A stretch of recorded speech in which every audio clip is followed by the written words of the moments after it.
aging.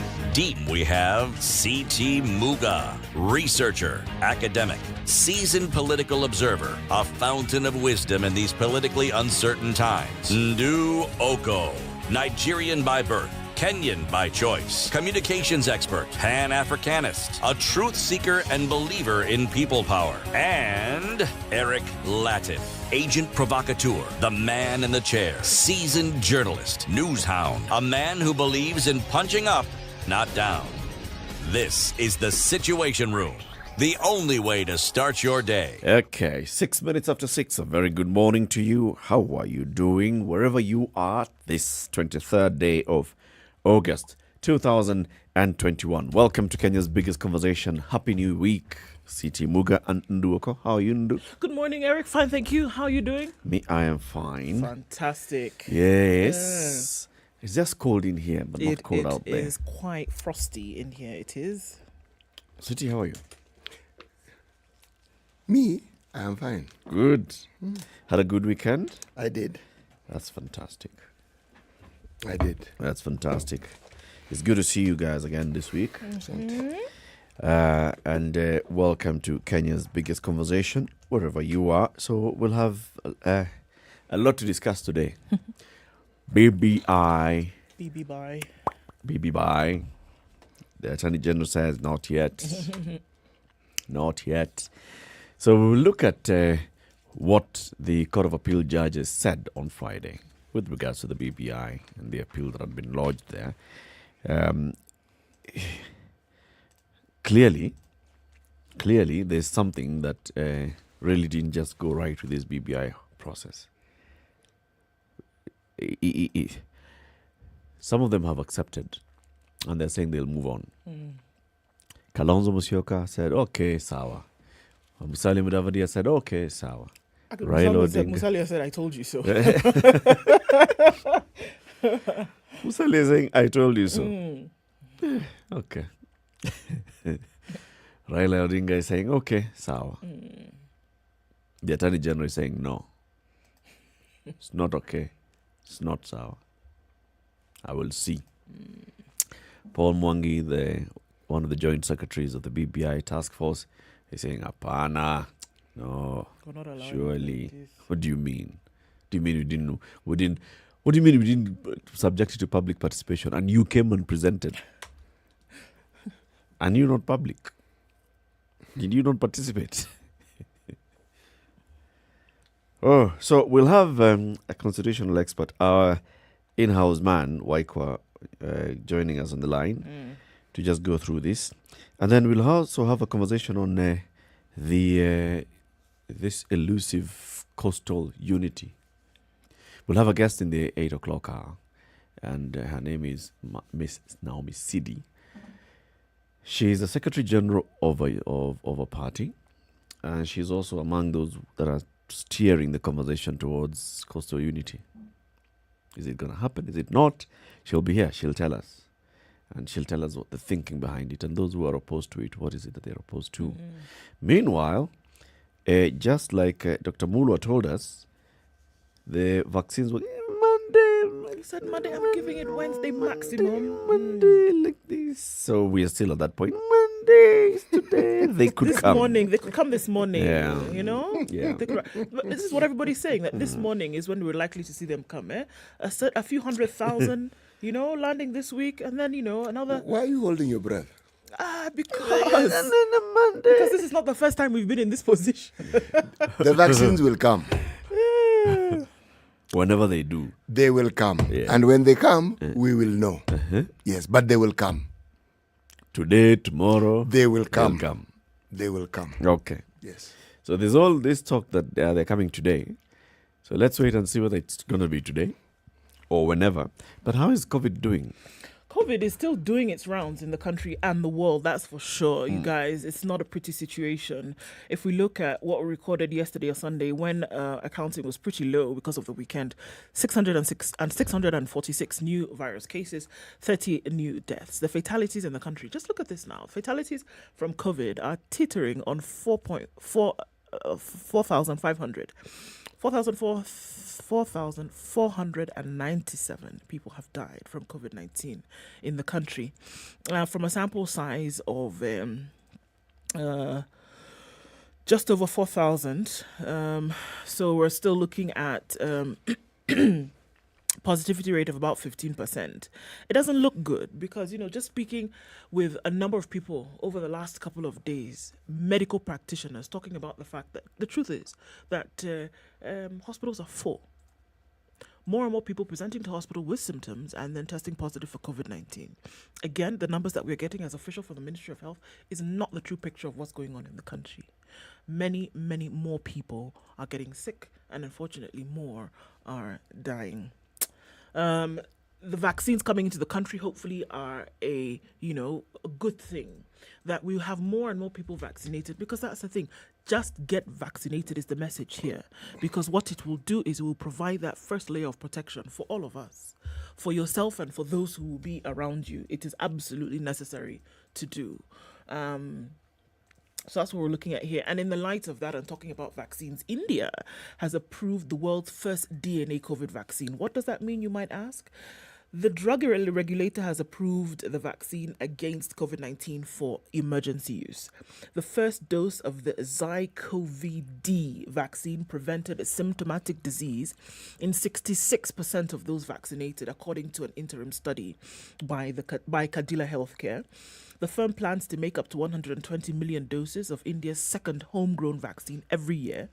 The previous vaccines had worked well in animals but not humans, and so far have given more than 570 million doses of 3 previously approved vaccines. That was the Covishield, the Covaxin, and the Sputnik 5. 13% of adults have been fully vaccinated, and 47 have received at least one shot since the beginning of the drive in January. And so India has come up and said, 13% of 1 billion people. Yes. Okay. Okay. Now, according to Cadila Healthcare, they've conducted the largest clinical trial for the vaccine in India so far, including involving 28,000 volunteers in more than 50 centers. This is also the first time, according to the firm, that a COVID-19 vaccine has been tested in young people in India, 1,000 belonging to the age group between 12 and 18. And the jab was found to be safe and very well tolerated in this age group. And so it's looking at something that they will roll out very, very soon. Look, fellows are saying, you know what? Let's just see how we can develop this thing for ourselves. And they've been able to do that and gotten emergency authorization. So they're going to go ahead and use this. By the way, it's a good thing, I think. No, it's a wonderful thing. Those procedures have also been used by researchers at Oxford with regards to HIV. Yes, because they realize that some of these viral attacks that you get from these microorganisms, perhaps you need to fight them at the point where you are most certain to actually defeat them completely. And that's in your DNA. So that your DNA actually builds the sort of not just resistance, but armed enforcement that can cope with it and whatever variation it might come up with. Yes.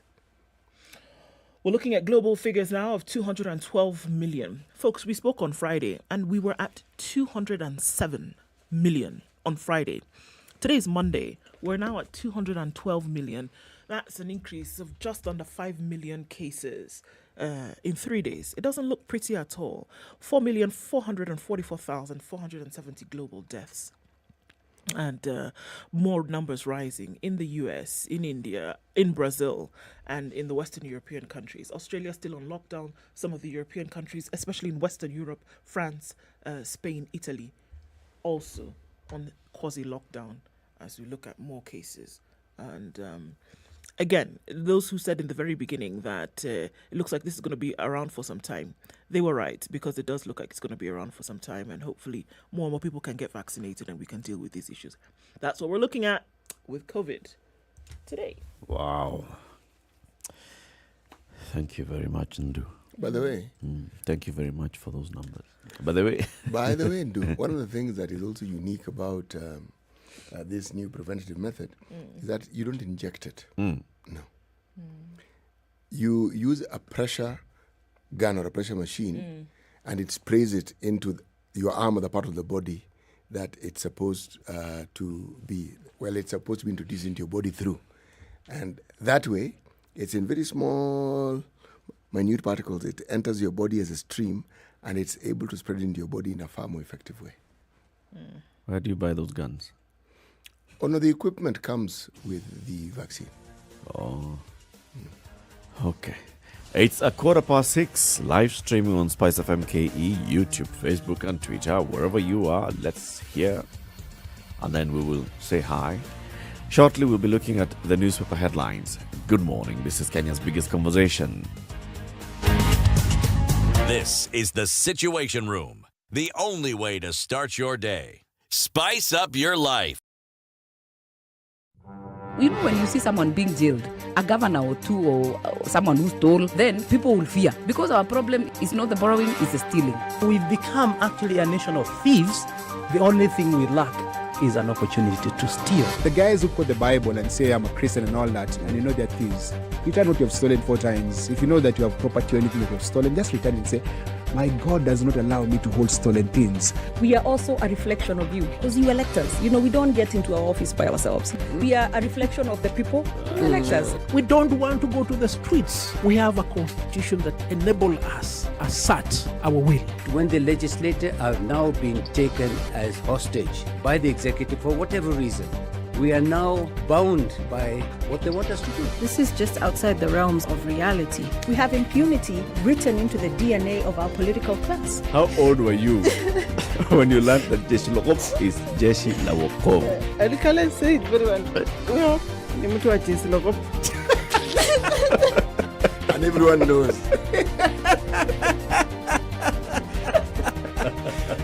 Okay.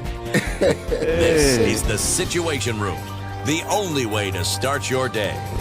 Cloudy conditions in Nairobi this morning at 16. what? Temperatures are rising every day in Nairobi. 25 will be the high today, coming down to lows of 11. It's cloudy in Nyeri at 14, highs of 24 and lows of 10. It's going to be clear in Nakuru through most parts of the morning, going to highs of 24 and lows of 12. 12 will also be the low in Eldoret, where it's clear this morning, going to highs of 23. 29 will be the high recorded in Kisumu. It's currently clear at 16, and clear conditions as well in Kakamega, highs of 28 and lows of 14. Partly cloudy conditions at 23 in Mombasa. It'll come down to lows of 22. 23 will be the low in Malindi. It's mostly clear this morning at 24. Mostly clear conditions at 17 in Kampala, with highs of 27 and lows of 16. Dar es Salaam is clear this morning at 20, highs of 29. 21 will be the high in Johannesburg. It's clear at 10. Mostly clear conditions in Lagos at 24, with highs of 29. It's also clear in Kinshasa at 23, highs of 32, and back down to lows of 23. 30 is what it is in Beijing going into afternoon this Monday. Sunny conditions, and that'll be the high for today, 17 and cloudy. Highs of 22 and lows of 15 in Paris. It's cloudy in London at 16. We'll see highs of 22 and lows of 14. And we have some flooding in New York. It's late Sunday night. However, it'll come to highs of just 23 into Monday and lows of 22. Spice FM, Malindi.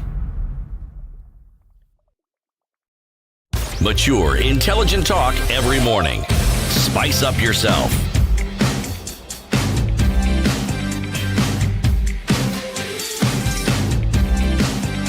Mornings done right. 94.4 Spice FM, Nairobi. Who's online? Everybody's tuned in this morning. Nams where Alicia, okay, says tuned in from Mogadishu. Can't wait to hear about the BBI and somebody wanting to prove himself right instead of resigning for misadvising the president. Phew. Okay, who is somebody? Dorcas Kimotho tuned in from Malindi this morning, and Raphael Conrad Mwembe tuned in from Nakuru, from Shenzhen, China. That's where Jafari Chidothi is. And Harold Ayodo. BBI performance may be back on the drawing board in line with the Law 22 of Power by Robert Greene. Use the surrender tactic. Transform weakness into power.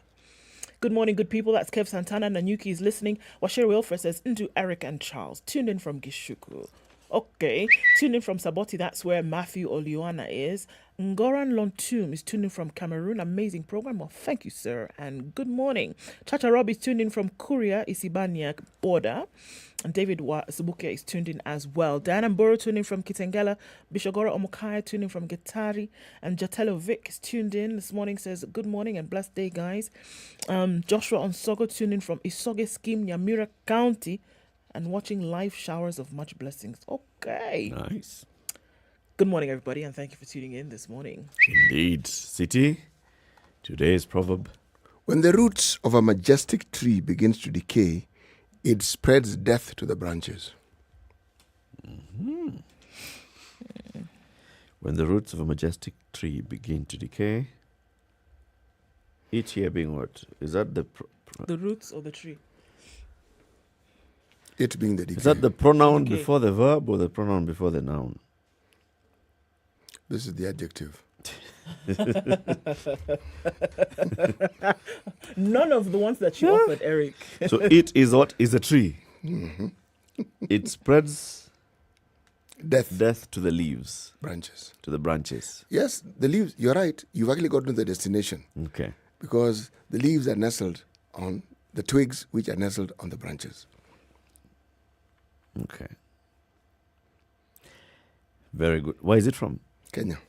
It's a Kenyan proverb. You know, some of these proverbs I've figured out. The people who write them, I think they do an inky pinky ponky on the Kenya. Like,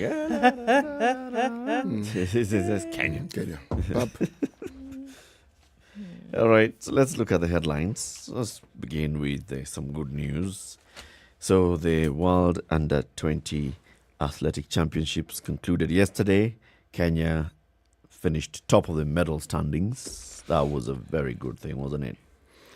8 gold, 1 silver, 7 bronze. The best performance in 11 years at the World Junior event. Best performance in 11 years at the World Junior event. Very well staged, very smooth staging of the event. It was unfortunate that, crowds were not able to attend this. Yeah. It was really, really, really unfortunate that we could not have people inside the stadium to watch this as it happened. But it was beautiful, wasn't it? It was really something to watch. I think it was really great to see that. And if anything, really puts...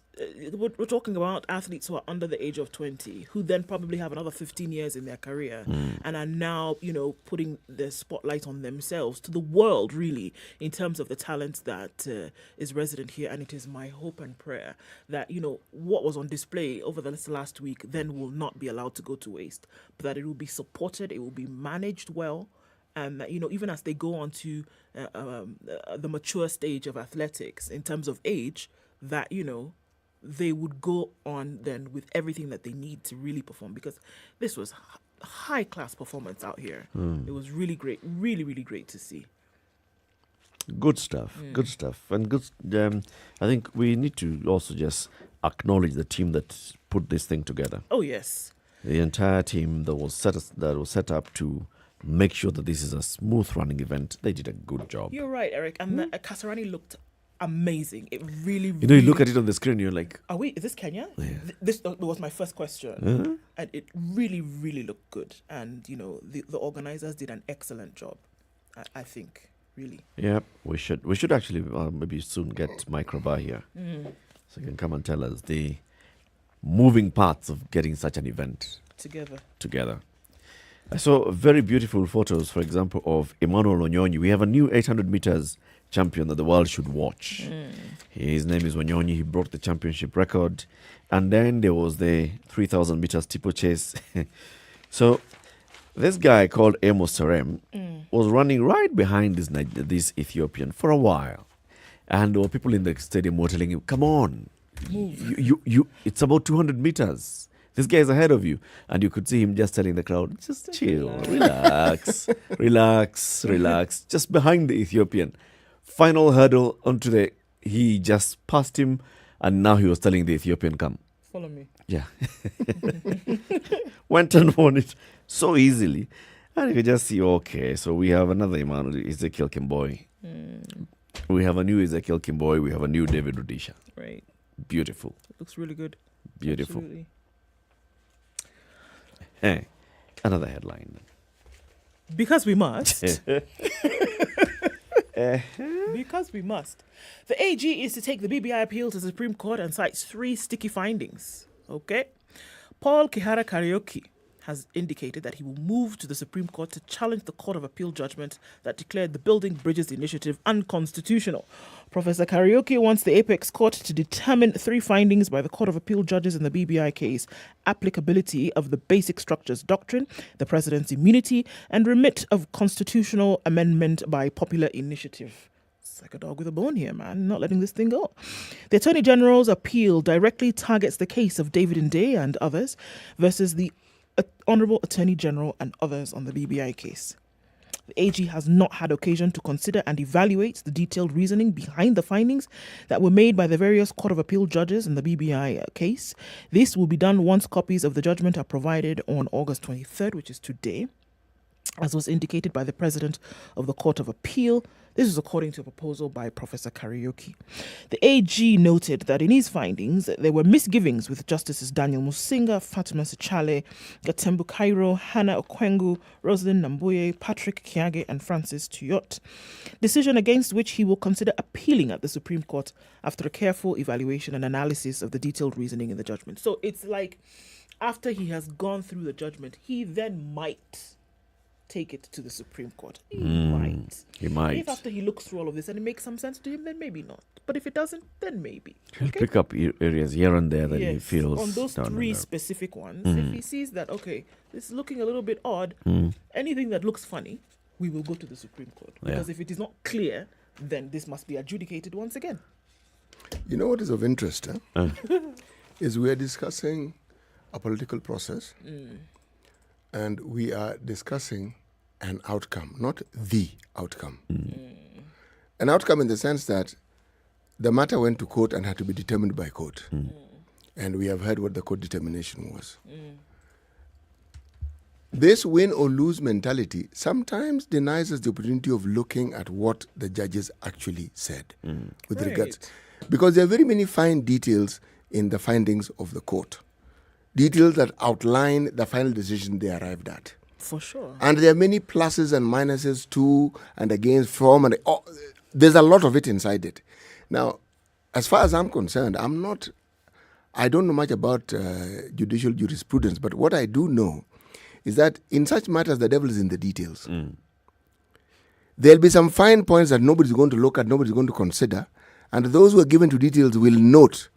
Remember from the very beginning, the argument had been, the issue was not the BBI, it was the constitutionality of it. So the way they've gone about it is not the way such things should be handled, constitutionally speaking. However, the focus has been so much on the matters at court that people have forgotten that is to arrive at what the BBI was purposing to do. That was not the only path. There is also a parliamentary path to this very same goal. And that parliamentary path hasn't been ongoing since 2018. Also, we are told. Actually, it has. If you look at the bills that are associated or are similar to what one finds in the BBI within the so-called corridors of Parliament, then all I'm saying is that an issue such as this one, which has so much riding on it, is usually not, from a political perspective, not legal. Legal is fairly simple, straightforward. From a political perspective, it's often a little more complicated than it appears to be. And there'll be other issues that no one is paying attention to, and yet they're very, very fundamental to that process. That's really what I'm saying. Right. That's why, for example, MPs are hatching a new plan to speed up 52 BBI clauses, page 5 of The Nation. And they're saying the MPs allied to President Kenyatta this week expected to revive the push for constitutional changes through parliamentary amendment bills. Remember, we had the chairman of the CIOC Constitution Implementation Oversight Committee, Jeremiah Kioni, here, and he was talking about the kind of bills that they have. Key proposals that MPs want to pass through the House. 1. Increasing constituencies from 290 to 360. 2. Protection of 26 constituencies that did not meet the population criteria in 2012. 3. Nomination of presidential candidates and their running mates to Parliament after a general election. Elected legislators in counties and national government be made members of cabinet. Increase of the allocation to counties to at least 35%. Creation of the Ward Development Fund to take 5% of total development budget in counties. 7-year tax break to the youth and creation of a youth commission. So some of these, they're saying, okay, let's find a way in which this could probably be discussed in Parliament. You know, like this one, creation of a youth commission and a 7-year tax break to the youth, that's not even a constitutional issue. Nope. But was that not the discussion in many forums? Said some of these issues don't require changing the You constitution. can actually go ahead and get them done now. Yes. Yeah. If indeed they wanted to do it, they could do it. The issue of nominating a presidential candidate and their running mate to Parliament after a general election, that could be an issue to be discussed, all right? But is there anything that stops a political party from putting these Nope. people on their lists, No. on their party list The presently? response is no. No.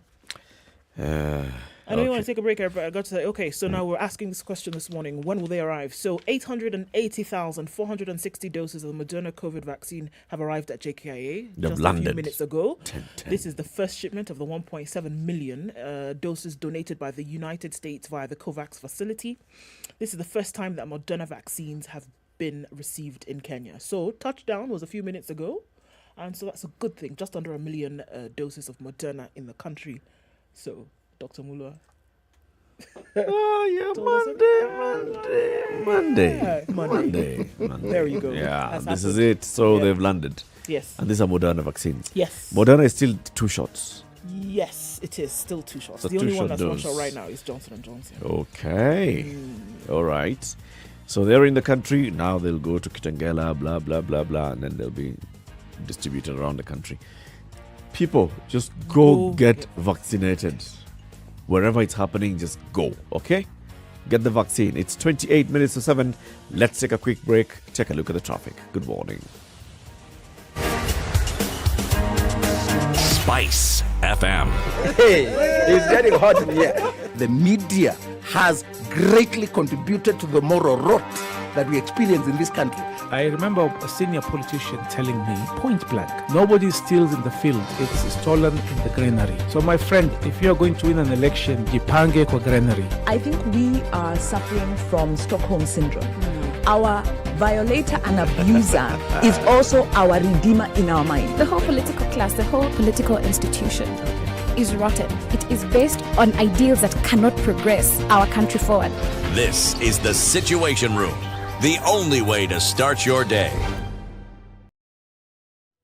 It's building up this morning, and we see it still quite some on Mombasa Road as we're getting in and out, actually.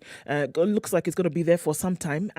Expected with all the crazy construction that we see going on. We'll just keep it at that. Coming off of Thika Road this morning actually is not too bad. Looks pretty good as you're getting towards the Muthui Square. Thereafter, as you get to the Pangani underpass, not too much of an issue. We're also looking at some traffic coming out of Westlands, but at a dull row right now, not too bad. Actually, the traffic situation this morning isn't too sticky just yet. A little bit of traffic on Jogo Road around the Makadara train station, and it's building up on Langata Road as well, but, you know, not too bad either. In and out of the CBD this morning in minutes. Hopefully, it won't be too bad as we go through this Monday morning. We'll keep an eye on things, and we ask you to help us to do that as well. The bypasses look good, southern, eastern, northern, as well as Red Link Road coming out of Westlands. You can use that instead of getting stuck on Wayaki Way later. But we'll let you know what it looks like in a short while. SpiceFMKE on Twitter. That's how you can get in touch with us. Text on 40127.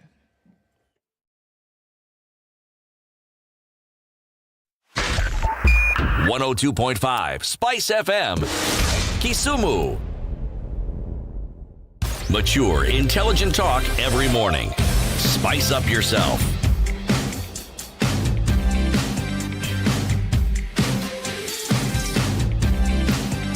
Mornings done right. 94.4 Spice FM. Okay, Nairobi. it's 26 minutes to 7. City, what are you looking at? Well, I'm looking at the legal matters that seem to be all around us. Page 6 of the Nation, IEBC on the spot as quorum H cited. Remember this matter of the IEBC went to the appellant court. And what the appellant court said was actually very interesting. They said that for it to be for the commission to be constitutional, it should have at least 3 commissioners. Okay. However, there's a however here. Okay. For it to conduct business, it requires 5 And what's the business of the IEBC? To conduct elections. Voila. So the debate was, they elections that have just taken place, the by-elections, could hang in a balance, and some of those decisions may hang in a balance. However, the argument has been, remember, there had been a High Court ruling prior to that actually stated that they were constituted constitutionally. So it is being said, the argument could be, those particular by-elections were held when that other ruling still held sway. Now, this ruling by the appellate court has come after. Now comes in the third discussion. So now that the appellate ruling has come into place, does it nullify the previous ruling, or does it nullify the previous activities based on that previous ruling? Or do we look at it? Are we looking at it retroactively, or are we just moving forward? Yes. For example, Justice Daniel Musinga, the president of the Court of Appeal, was elected in an election that was supervised by the IEBC. Yes. So you have brought in such a pertinent point. This very, very, very, very, very IEBC that was conducting the business of ensuring this man was elected. Yes. So do we nullify that election as well? That's an interesting one, though. It's a valid question. It's an interesting one. This is the thing. When you become legal on matters, then people start looking at everything that relates to legalese and with a fine-tooth comb. Yes, and that's what we're doing here. They go through it like that. Yes. Like lawyer Paul Gishero is doing at the ICC. The man is uncomfortable with being tried by Judge Miata Maria Samba.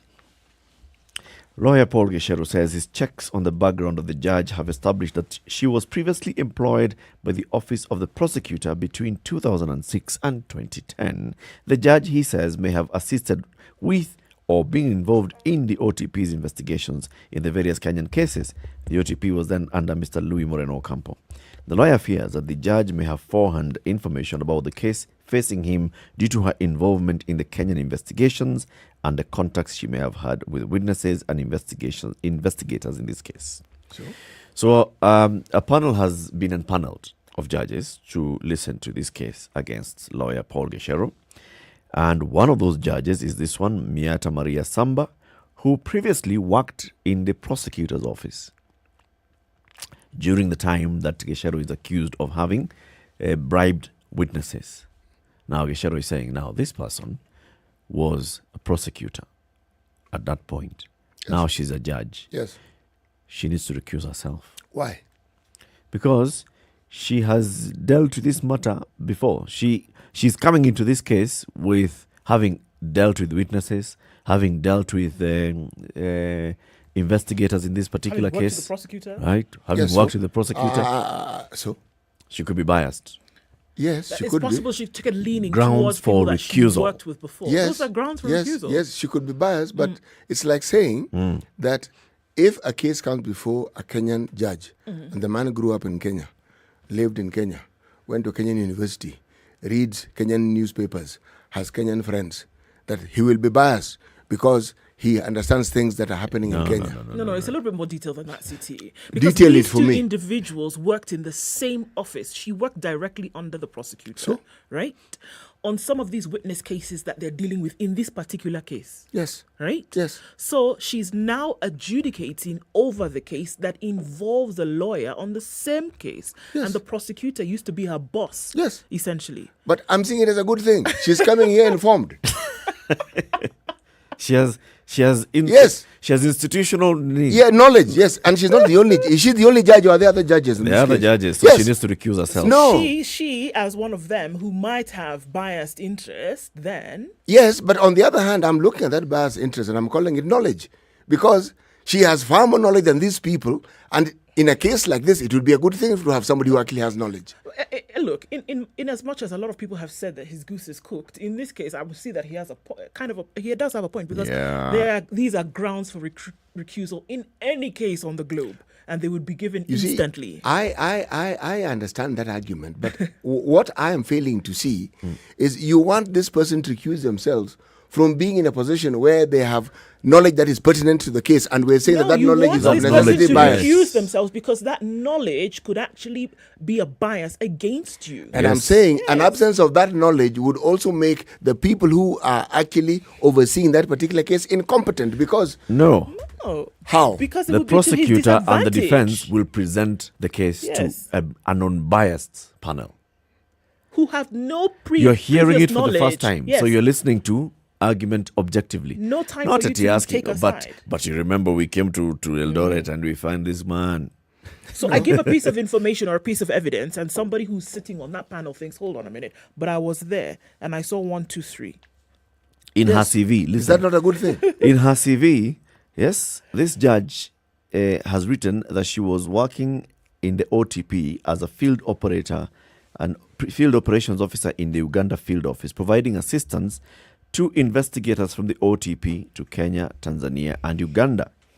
In a response to the advisory committee's questionnaire, Justice Samba stated that her primary duty was to manage witnesses of the office of the prosecutor, most of whom were vulnerable witnesses and victims of sexual violence. She was also the custodian of exhibits for the OTP and assisted investigators who went out in the field to gather information and evidence for crimes within the court's jurisdiction. What is lawyer Paul Gasharo being accused of? He's being accused of bribing 8 key witnesses in the case against the DP. Witnesses. She dealt with witnesses. She's like, As I said, I can hear, I can even understand what you're saying, but I'm saying it is a good thing. You have a judge who is actually informed. Judges on several different cases the world over have recused themselves for less. Those judges are weaklings. I am not going to use. I will not use such inflammatory terms, but they have good reasons for recusing themselves. I am saying, when you have a judge who has that sort of knowledge in a case and as important as this, that judge should sit right there and not move an inch. To whose advantage and to whose disadvantage? To our advantage, because at least we have somebody there who knows what went on, for heaven's sake, as opposed to these other people who have no clue. Who's we now? Who's we? The onlookers. Sitting here watching a program. City going, it's not you. Okay. Okay, you know what? Saccos and bogus saving schemes fleeced Kenyans and how they got away with it, crushed dreams. Many, many more stories of people who've put in their essentially life savings, and thousands of Kenyans have lost their money to dubious entities which lured them in the name of the cooperative movement. Cunning individuals marketing their outfits as Saccos have in the past walked away with billions of shillings from Kenyans who had been saving with them and have in many instances gotten away with it. It's still a story. It's still a thing where people are, losing everything. And what we are being told in this report in the Standard is that weak oversight allowed unscrupulous people who to take advantage and steal from Kenyans. 2 licensing regimes have been blamed for the rise in the number of rogue outfits. On one hand, the Commissioner of Cooperative Development licenses the thousands of smaller cooperatives found across the country. On the other hand, Sacco Societies Regulatory Authority, SASRA, has, since the Sacco Society Act of 2008 come into place, been regulating deposit-taking SACCOs. Its mandate has, however, been expanded to include non-deposit-taking SACCOs with assets of up to 100 million. And these 2 bodies are being put on the spot for why are you allowing all of these small bodies to come in without the proper regulation? This is the reason why billions are being stolen from Kenyans. We're hearing from Peter Munya, who's the Agriculture CS. If you're a member of a SACCO and your SACCO is not regulated by SASRA, you must ask why. If the answer is not satisfactory, just do not put your money there. That's what's coming out there. But it also looks as if SASRA and her sister here may not have an eye on just everybody who's coming into the market. It's capacity. You see, there are very many cooperative societies that are formed around the country. There are very many SACCOs then that are also formed by these cooperatives around the country. Now, does SASRA have the capacity to monitor all of them? Not countrywide. Because you travel around the country and you'll find X SACCO, this SACCO and the other shops. Every town you drive into. There's a SACCO, this SACCO, the other. So it's all about coordination of government. When government works as one government, then it'll be able to deal with these things. because SASRA would have people who are knowledgeable of what should be happening, who'll be able to go around. Just something we were talking about, if the local chief, for example, knows what to look out for, just come in, say, is there a license? Is this one under SASRA? SASRA can even tell you if you're a member of a Sacco. Send SMS to the number XXXX and find out the regulatory status of your Sacco. These are the things that we just need. Capacity building, which means give them budgetary allocation, which means that then give them money. Fund them, they will do the job. You don't fund them, they won't. They will not be able to do the job. Yep. And then we'll always be looking back at them, and the CS will be frothing in the mouth and firing the board, firing the CEO of SASRA and all. It's 7:15. Kenya's biggest conversation takes another short break. Back shortly.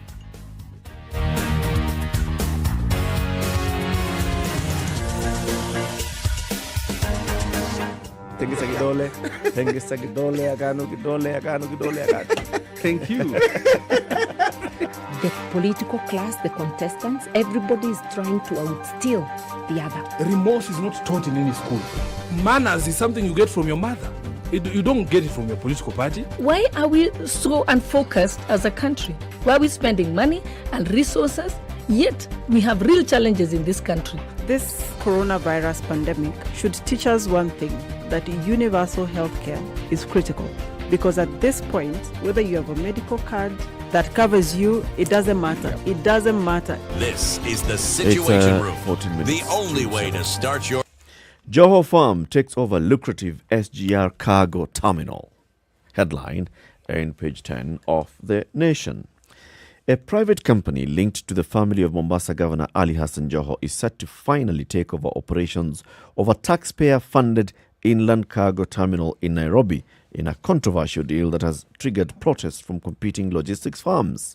The Mombasa-based Autoports Freight Terminal Limited has received Kenya Railways Corporation exclusive rights to use of the Nairobi Freight Terminal, strategically located near the SGR terminal in Syokimau, locking out from the station other players who use the new railway cargo services.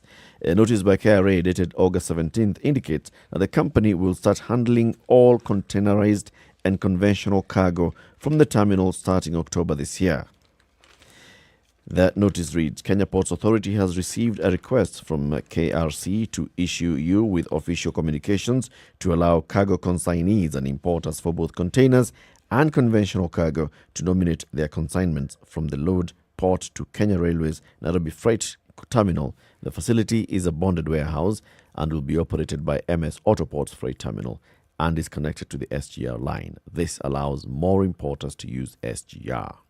Importers will be required to endorse in the bill of lading cargo in transit to NFT, care of Autoports Freight Terminal Nairobi, and they have their cargo ferry to Nairobi by the Johor family linked farm as part of the notice. You know how much volumes in terms of volumes you're talking about? Per day? 1.6 million tons a year. Sheesh. Coming through the port at Syokimau. And when they land the port at Syokimau, the company that is going now to be processing all that cargo is this one called Autoports. And why is it just one company and not many? Handling this, eh? Well, yes, because this is a monopoly. And there are promises that follow that. The promises that they will ideally pay KRC 5.28 billion to transport 26,615 wagons. It has promised to move to the preferential rate of 45,000. But will now pay 1.1 billion, which translates to a difference of about 4.17 billion per year in a deal that will last for 10 years. Why? This one is going to be contested. So they're getting now like a 10-year window. They're getting a preferential 10-year window to monopolize that particular business when there are very many other people who actually do the same business, and I cannot, in reading this, understand why only one particular company is being given a business that more than many one others can actually do. Yep. I don't understand. I've read it, and I still don't understand. Questions. Yes. Questions. Why? So, Africa coffee producers are targeting the youth to boost the drink uptake.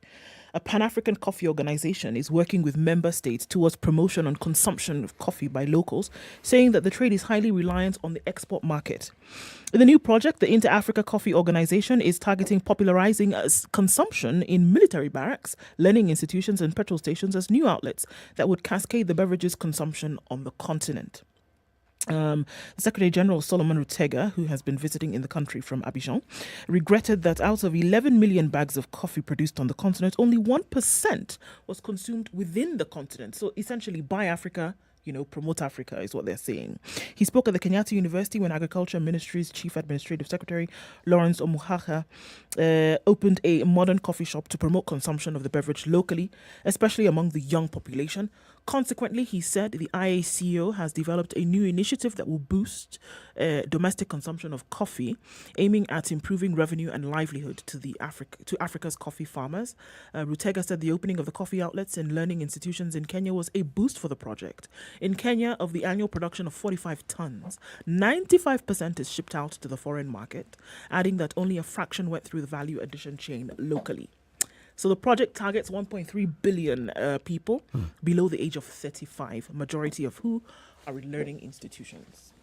Eric, remember last week there was an issue, there's something you read with regards to the development of Buxton Estate in Mombasa. Yes.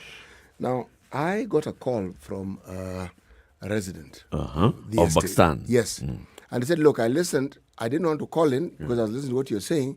But I thought I should just mention the following. Okay. Said what you read about was correct, but what was not presented in the write-up was this is a matter we had taken to the Senate long before any court determination. So the Senate was slow in addressing it, and whoever wrote that article should have presented and given the time frame within which we had actually taken it.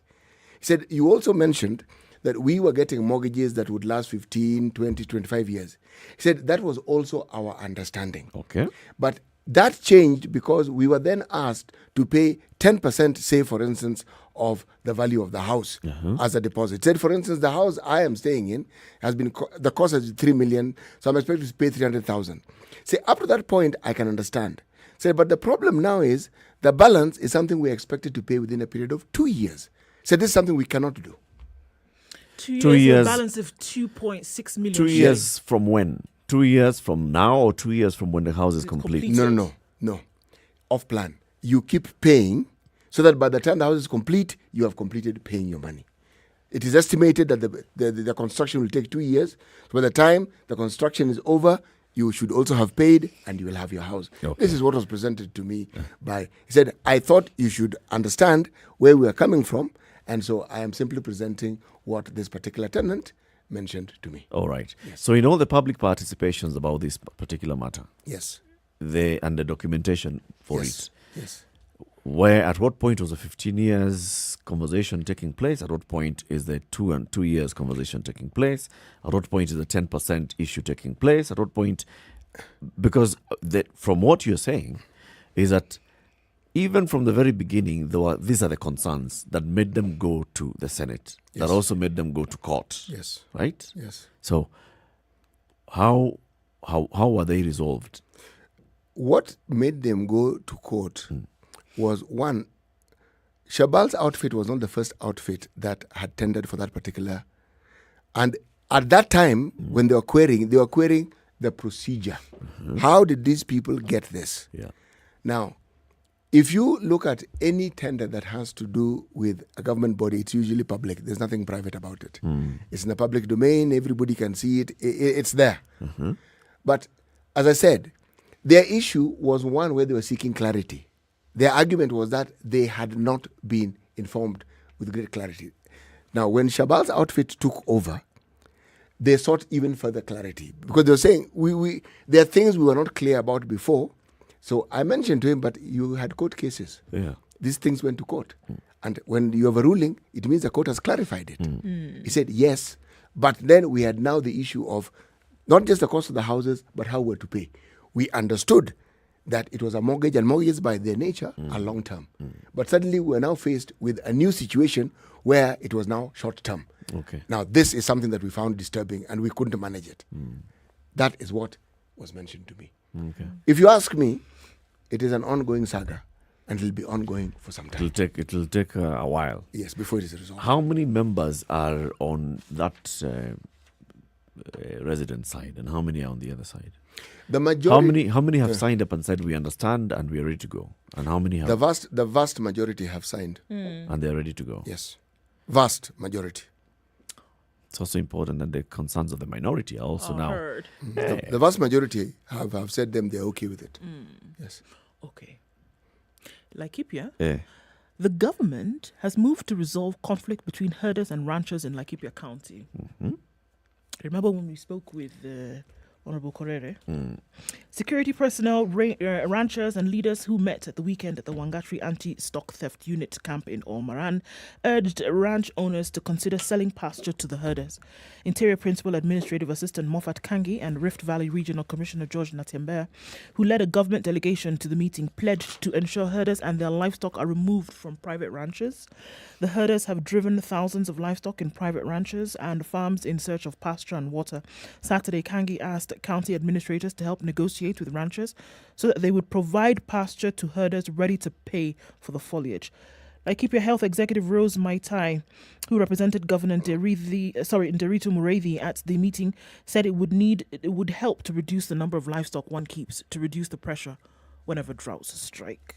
So this is just one arm of it. It's not the entire issue. Yeah. That there's a lot more, of course, but this is just one of the issues that we have seen in this particular area. Private ranchers. Yes, there's the private ranchers, there's the farms, and who are these herds people? Are they locals? Are they people from the other counties? From outside, yes, right? yes. As we've been saying, Yeah.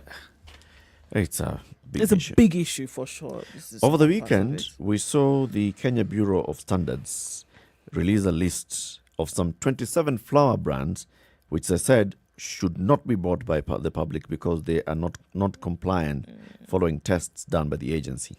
Now, the Cereal Millers Association has taken out an advert in the papers today, and they're saying, come on, we are taking issue with the KEBS. The Cereal Millers Association supports the role played by the regulators, such as the Kenya Bureau of Standards, to ensure food safety. However, we note that KEBS should have followed due process by first reaching out to the affected millers to verify, validate results for each specific batch, and resolve matters expeditiously prior to going public. This would have been the most effective way of dealing with the matter, ensuring that it doesn't happen again and making sure proper recall procedures for specific batches rather than in its entirety were followed to get the products off the shelf as effectively as possible. It's unfortunate that some of our millers who appeared in the press release have still not been informed about why they are non-compliant. Now, this is a matter of industry versus regulator. So regulator goes, collects batches from the shelves, tests, and they find this is wrong. They don't say batch this is wrong. They say product this everything is wrong. Okay? And now the millers are saying, you should have come to us and say, recall this batch. Let's test the other batches. If it's all the batches, recall the batches that have an issue, that you found with an issue.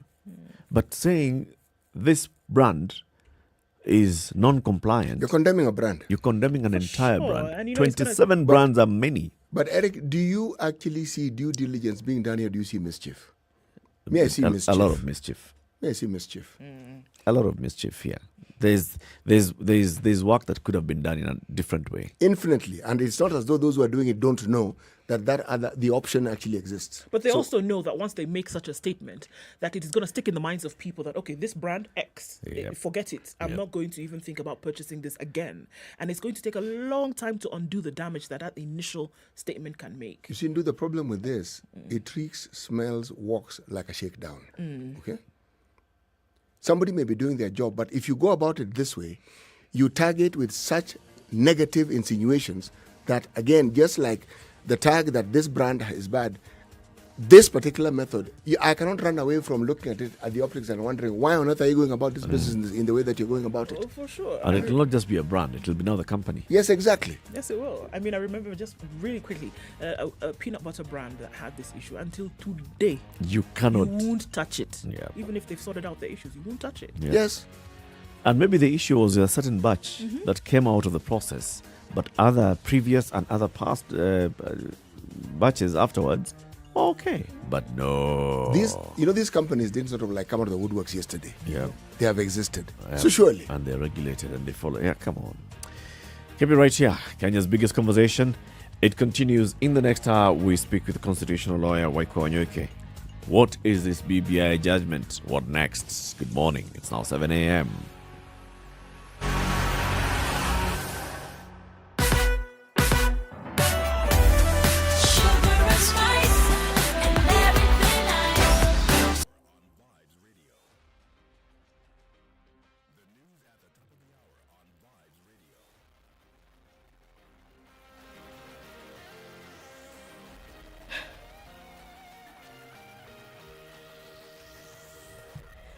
Good morning, this is the Newswire. I'm Leah Ubaga. Health PS Susan Muchache has received some 880,000 doses of Moderna vaccines from the U.S. government. The consignment arrived at JKIA at 6:15 a.m. The arrival of the COVID-19 Moderna vaccine today marks yet another important milestone in Kenya's COVID-19 vaccination program. With this donation of 460 doses of Moderna from the United States government, Kenya will now have received a total of 3.6 million doses of COVID-19 vaccine. In the last 1 month, we've so far received 407,000 doses of the AstraZeneca COVID-19 vaccines from the United Kingdom and another 182,000 vaccine doses as a donation from the government of Greece. This is even as Willis Ahwale from the COVID-19 task force has urged Kenyans to turn up for the vaccine. We looked at our data 2 weeks ago. On average, we were doing 40,000 a day. And last Friday, we did a massive 75,000 vaccination in a single day. I must say that there are counties that have been affected by the pandemic. The turnout is extremely encouraging. But there are those counties that think this is still a disease of the urban areas. It's until they are hit. This is a pandemic you can't predict. So my advice, let them also get vaccinated. The Kenya Conference of Catholic Bishops has banned political campaigns in churches ahead of next year's general elections. Chairman Archbishop Martin Kivuva has directed Catholic officials not to allow politicians to take advantage of their congregation to make political statements in churches. Kivuva also says that politicians should only be allowed to attend church functions only if they intend to support the church congregants. He further said that they are not going to allow campaigns to take place in churches after the government banned rallies because of COVID-19. And finally, Deputy President William Ruto now says that the Court of Appeal's decision against the BBI is an indication that influence and power won't always win. Ruto says that the BBI ruling spelled doom to the handshake, adding that those surrounding the president crafting the 2022 alliance should now go back to the drawing board as the Court of Appeal's judgment sank the possibility of shared position in an expanded executive. Hakuna haja ya kumharibia rais wakati kumzunguka eti ya wapange. Hakuna vile sasa mambo inaweza kupangika, mambo ya vyeo imemalizwa na mahakama. So kila mtu sasa urudi kwa mpango yako. We can have as much power as we want. We can use as much influence as we wish, but the ordinary people, God is the defender of the defenseless. That's the Newswire. I'm Leah Ubaga.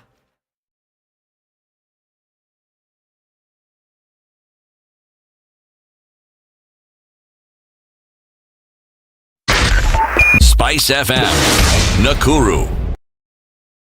And yes, just as expected, past 7 o'clock, it is really picking up on Jago Road. We see it going towards the roundabout at City Stadium and spilling over to Landis Road, but really heavy around the Makadara train station. Industrial area also piling up around Lunga Lunga. Let's look at Mombasa Road and all the way from the Weybridge at Mlolongo, a little bit further back into Sabaki, and then out towards the SGR and then through to General Motors. Very slow traffic this morning. We're going to look at that one.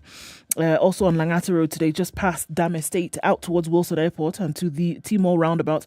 Quite some traffic this morning. Coming out of Westlands, Chiromo and that entire area. We're looking at in and outbound traffic on Uhuru Highway from the Nyeri Stadium roundabout through to Westlands and inbound as well. It's going to be that way for some time.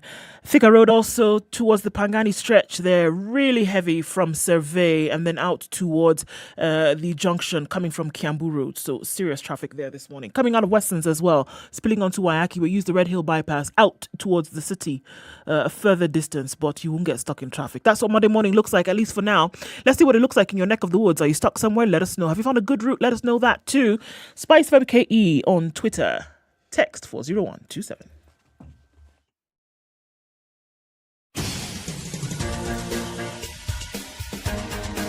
This is The Situation Room, the home of hard-hitting political commentary and penetrating insights about the state of the nation. This is a talk radio experience like no other. The Situation Room, a place for hard truths, debates, and elevated conversations. The Situation Room, witty, political, engaging, deep, controversial. In the room, we have C.T. Muga, researcher, academic, seasoned political observer, a fountain of wisdom in these politically uncertain times. Ndu Oko, Nigerian by birth, Kenyan by choice, communications expert, Pan-Africanist, a truth seeker and believer in people power, and Eric Latin, agent provocateur, the man in the chair, seasoned journalist, news hound, a man who believes in punching up, not down.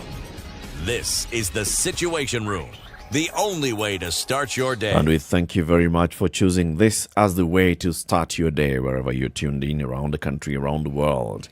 Kenya's biggest conversation enters the second hour, 6 minutes after 7. City, today's proverb. When the roots of a majestic tree begins to decay, it spreads death to the branches. Mm-hmm. What I'd like to say, it takes a bit of time though. It's a slow death. Yes. But once it's in, it's in. No, once it's in, it's in. And the really insidious part of it is you actually never really get to know. If there's a storm and that tree is shaken, it may fall and you realize, goodness, you mean all along this tree had actually rotted the roots. But in the absence of a storm, you will actually begin to notice probably when the leaves keep drying and graying and yellowing and you wonder what is happening. Yes. That's when whatever death and decay had been spreading has reached its zenith. What we are seeing in Kenya is the zenith. I think it's reached as far as it You think so? Yes, it has. Go. It has. I think it's the decay that it has reached as far as it could possibly go. So who are our roots? Let's take the constitutional perspectives and understand that according to the Constitution, we, the people, we are the tree or the roots. We are supposed to be the earth on which that particular tree grows. And whatever route you're talking about will come through that particular earth to the tree. Okay. Yes. Okay. It's what the soil allows to take place that enables the germination, the growth, and everything else. Yes. And it's that same earth that enables that particular tree to have the infestation of decay. Same avenue, same route. That's even more neat than the proverb itself. You asked. More cryptic than the proverb. A proverb with a cryptic definition. The cryptic crypt. Hey! The BBI happened on Friday, so the judgment of the Court of Appeal judges, and they read it throughout the day. They upheld some of the matters that had come from the High Court. How many of them? 14 matters. And then they set aside 3 matters. They set aside the issue that the president has contravened Chapter 6 of the Constitution. They also set aside the fact that, the earlier determination that the Article 257.10 of the Constitution requires all specific proposed amendments to the Constitution be submitted as separate and distinct referenda questions. They also said the BBI steering committee established by the president and published in a special issue of the Kenya Gazette of 10th of January 2020 is unconstitutional and unlawful. They set aside that. They said, no, it was not unconstitutional. You don't have to take separate questions to the referendum. and the president did not contravene Chapter 6 of the Constitution. The other matters, 14 of them, they upheld. They said, yes, we agree with the High Court on these particular matters. Many of them, including that the basic structure doctrine is applicable in Kenya. It limits the amendment power set out in the Constitution. The basic structure of the Constitution can only be altered through the primary constituent power, which must include 4 sequential processes. And that is, start with civic education, then go through public participation and collation of views. Then you have a constituent assembly debate and ultimately a referendum. Anything else beyond that, you are breaking the law. Civil court proceedings can be instituted against the president, they said. The president does not have authority under the Constitution to initiate changes to the Constitution. That power is vested to the people directly or through their representatives in Parliament. The Steering Committee on the Implementation of the Bill, BBI, that's the task force, has no legal capacity to initiate any action towards promoting constitutional changes. The Constitution of Kenya Amendment Bill was unconstitutional and a usurpation of the people's exercise of sovereign power. The Constitution of Kenya Amendment Bill cannot be subjected to a referendum in the absence of evidence of continuous voter registration by the IEBC. The IEBC does not have the requisite quorum. At the same time, at the time of that launch, there was no show that the collection of endorsement of signatures, there was neither legislation governing the collection, presentation, and verification of signatures, nor an adequate legal and regulatory framework to govern the conduct of a referendum. Many of these matters were then brought before the judge, and this is what the judge said. So, what does that mean? We bring in a man on the ground, and this is constitutional lawyer Waikwa Onyoike, who joins us via video link. Good morning, Waikwa. Good morning. It's good to have you again on the show, and thank you very much for joining us. Thank you for inviting me back. Let's start by just understanding some of these terminologies now that we have the benefit of having you on the show. We saw you tweeting on Friday and telling people, look, this is not a ruling, it's a judgment. What does that mean? What's the difference? That was just a light moment, but there is a distinction in law. So what I was saying is that what we were getting from the court on Friday was a judgment, not a ruling.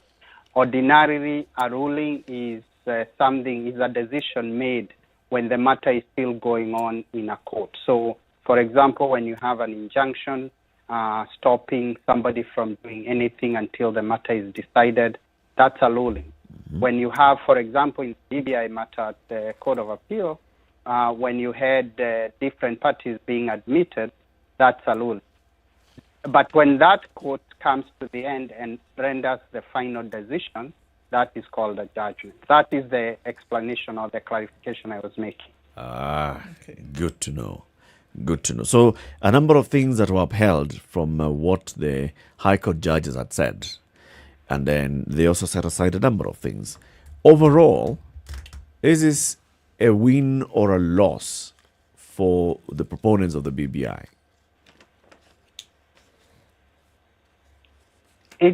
It's a loss for the proponents of BBI. So we start with what did the proponents of BBI want? They wanted to make constitutional changes supposedly before the 2022 general election, and the BBI bill was the tool or the instrument that they were going to use to effect those changes. What the court has said, and it's good that you've read the orders of the court, is that even though there were reversals, about 3 reversals of the High Court findings, still the bill cannot go to a referendum. And so to that extent, then BBI has nothing to take to a referendum. The bill is dead and the process is dead. So in my own estimation, then I would say that's a significant loss for the BBI proponents, but obviously a very, very big win, not so much for the people who argued to block BBI, but for the Constitution itself. There's already talk, that, what we're seeing today is that the Attorney General is then requesting for copies of the judgment to then look through it. And he says, according to him, that there are some 3 sticky areas that he wants to be able to go through. After having gone through, then, that would then furnish him with necessary action to then go to the Supreme Court.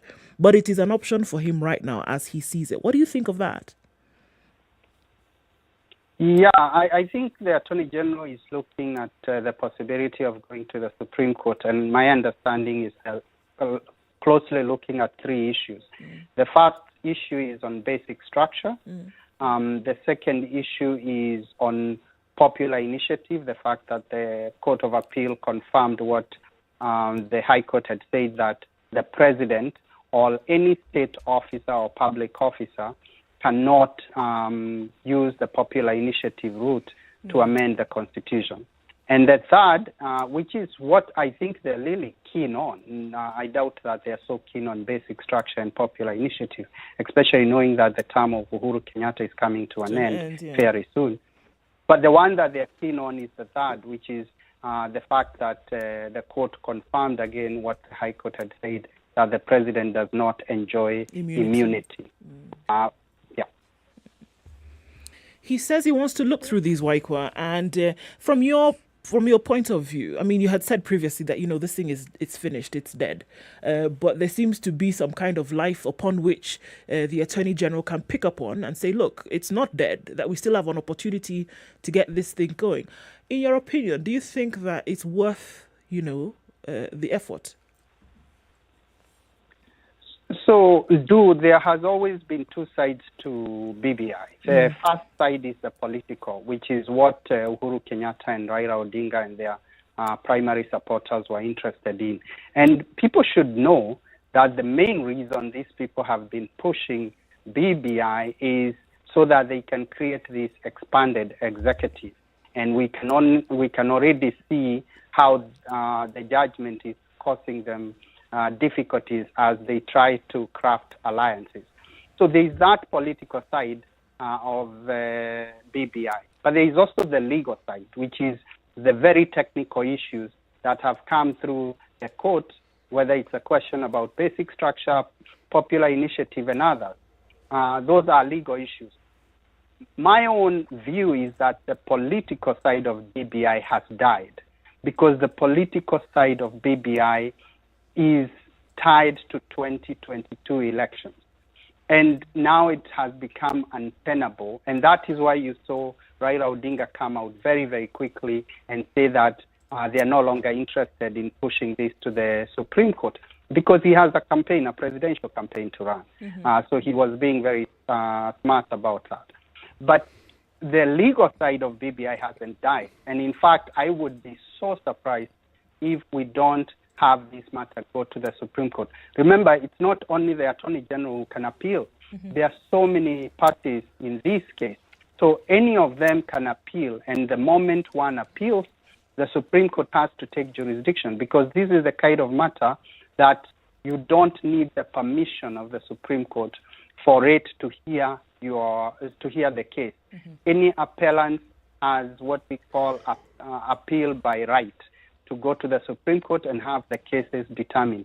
And the moment you just have one person, whether that be the Attorney General, whether it's the citizen who was very good at the Court of Appeal, Mr. Aruchiel, or anyone else, then all the other parties are dragged to the Supreme Court. And what is likely to happen at that point is you see parties doing what we call cross-appeal. So they raise the issues that they were not happy with themselves. You've said there's a political side of things and then there's a technical legal side of things. Now, how do we distinguish them if we look at through the whole process? There's a handshake, which is a political deal between these 2 gentlemen, the president and the leader of the opposition, on saying, all right, I'm going to recognize you as the president and I'm going to tell my supporters to do the same. And then there's the BBI, which they said was breathing life into that handshake and saying, we have shaken hands and agreed to bring peace, but then we're going to use the BBI as a process to bring that conversation to the people so that the people can discuss what is it that leads us to this kind of situations every 5 years after an election. And then the BBI gives birth to this Constitution Amendment Bill. Now, if you look at that politically, did the judges raise an issue with any of those steps, with the handshake, with the political need to then have a conversation, the BBI, the setting up of the task force, or even that task force coming up with what they were calling the proposals of the people to amend the Constitution? A few points. First of all, how do you distinguish between the political and the legal? My own way of distinguishing them is the political is perishable and it's opportunistic. And that is why it was driven by the politician. And by what I mean by that is the politicians will not be interested in the issues they were raising on BBI if there is a much more significant issue they have to deal with. And at this point, it's the 2022 elections. Of course, they're still interested in finding a formula of creating more position. But that position is perishable because it wasn't based on any principle. It was based on political opportunism. But what the technical legal issues mean they entail posterity. Remember, Eric, when the judges say that the Constitution has a basic structure, that is not speaking BBI. It is speaking to how Kenyans will be able to go about amending the Constitution 15, 20, 60 years from now if we still have 2010 Constitution. When Raila Odinga, Uhuru Kenyatta will never be anywhere in the scene, maybe even in terms of how much they will be remembered. So the technical goes to the posterity issues, the issues about the Constitution and the survival of the Constitution and constitutionalism. And the reason why the judges have been so detailed, both at the High Court and the Court of Appeal, is because they realize that the politicians are using their opportunistic, very selfish agenda to try and tamper with something that will leave the Constitution in a very bad state for a very long time. So that is how I would make the distinction myself. I'm asking that because we know that as the amendment bill was going on, there was also this other route of attempting to amend the Constitution through Parliament. Bills have been published and bills are ready in Parliament. Now, does the judgment of the Court of Appeal judges affect that process in any way? For example, even whatever they were saying, the basic structure doctrine, or the issues of there being no modalities of how to conduct a referendum, the constitution of the IEBC, would any of that mean that even the parliamentary route is therefore also halted? Yes and no. Yes, because now what the judgment of the Court of Appeal does is that it provides the basic minimum that anybody wanting to amend the Constitution has to comply with, whether it's through parliamentary process or through a popular initiative. Of course, there are issues that speak to popular initiative specifically, but let's take basic structure, for example. The judgment of the court in regard to basic structure affects how Parliament amends the Constitution going forward. If, for example, any of the things that Parliament is proposing to amend, I hear Jeremiah Kioni has identified, I think, 51 issues that they would want to amend through the parliamentary process. If any of those touches on what the judges are referring to as basic structure, then the Parliament will be required to follow the four-part process that you're talking about. When it comes to IEBC, for example, if there is a problem with IEBC in terms of composition, and there is a need for referendum to pass the parliamentary bill, and IBC is still not quorate, then that judgment will have an impact or will be used as a basis to challenge the competence of IBC to hold the election. What basically has happened now is that the judges have clarified the rules for constitutional amendment. And the politicians actually were not crafty about this. And we talked about this a while back. Because the politicians unfortunately thought they would bulldoze everything through, and they never followed the law or basic logic that flows from the Constitution. And so what they've done is, by forcing or trying to force constitutional amendment, and then causing people to go to court, and the court getting really engaged in terms of interpretation, they've forced the court to set or to articulate rules that actually makes it much more onerous for them to amend the Constitution. And now trying to do it through parliamentary process won't cut it. They still have to follow the rules. And in fact, they should start by passing the legislation that they were told that they have not passed up to now. Let me just get it right. So what we are saying is, based on what the judges of the High Court and the Court of Appeal have said, to amend these several clauses and chapters of the Constitution that are now considered the basic structure, even if you go through the parliamentary route, you must do this full process. You must do civic education, go through public participation, and bring a constituent assembly, which means that you have to do some bombers of some sort, even if it's going through Parliament? Yes, essentially that's what the judges are saying. The judges are saying, look, if you will want to change the Constitution fundamentally, which is what really touching on basic structure means, to change the identity of the Constitution. And by the way, it's not really about chapters, it's about issues.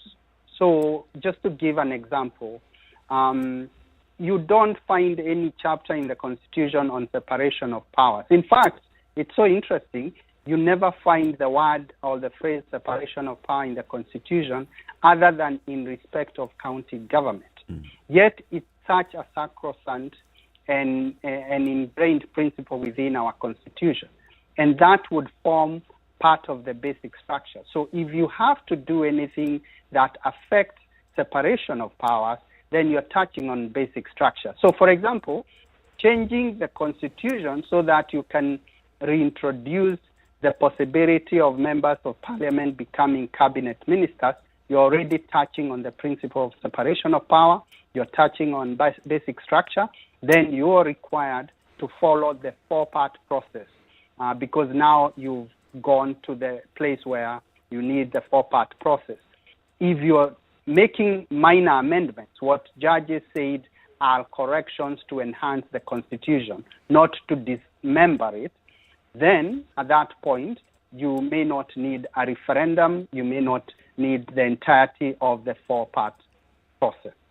It's on that particular note that I want to come in, Mr. Waikwa, because you told us very, very clearly and very eloquently that many of the issues in the BBI did not actually require a constitutional amendment or a constitutional change. Now, if with the ruling that we have, Parliament embarks on trying to see this come to fruition, would they first be required once again to ensure that they have put in place the legislation that provides the framework from within which this can be operationalized? Or is it just something that they can follow the normal procedures that they normally follow in Parliament when they want to make something, when an idea is germinated into a bill and eventually becomes law? What happens? So there are, I agree, CT, there are quite a number of things in BBI that actually don't require constitutional amendment. Even some of them don't even require any legislative changes. So just to give you an example, changing the amount of money that goes to counties from what they've been receiving to 35%, that can be done administratively. because you already have the PFM, the Public Finance Management Act, you have the County Government Act, you have the legal framework, and you have the Constitution, which says not less than 15%. So as long as you have those laws, you don't even need to change the law, leave alone the Constitution. Of course, the issues that the politicians are really interested in are the ones that must require constitutional change, and in fact, not just the constitutional change, but they're the issues that touch on basic structure. And I keep insisting, for example, being able to pad government, being able to have MPs become cabinet ministers, those must go through a constitutional amendment, and in fact, they touch on basic structure. And the court, and if you listened to the president of the Court of Appeal, he used a very specific and deliberate term. He said what the politicians or what BBI had done is to pack the bill with sweeteners so that the people can rush to get those sweeteners, not knowing that the sweeteners are just lacing suicide bill or a suicide pill, and that is exactly what BBI is. So if the politicians, for example, really meant what that they really wanted these changes, for sure they can. There are a lot of things they can do even without a recourse to legislative changes. And the other example, for example, there was a lot of talk about youth, even though that proposal was contained in the legislative changes. So, for example, things to do with Higher Education Loans Board, those don't even need legislative changes. Those just require administrative action, and some of these things will come to fruition. So if they really mean what they say, then they should have done a lot of these things even without having to force BBI through. But leads me to ask the second question. With the time we have left before the elections, does our constitution actually give us a legal standing within which or from which the politicians can actually start the alternate processes, rather, not promises, lovely Freudian slip there, processes that would enable them to achieve what they wanted to achieve? Do we have the time? So just to be clear, there is nothing that stops anybody from proposing constitutional amendment at any time, even a week before Parliament's term comes to an end. There is nothing. And so if politicians want, for example, to pursue the bill that Kioni is talking about and others are talking about, nothing stops them from doing that.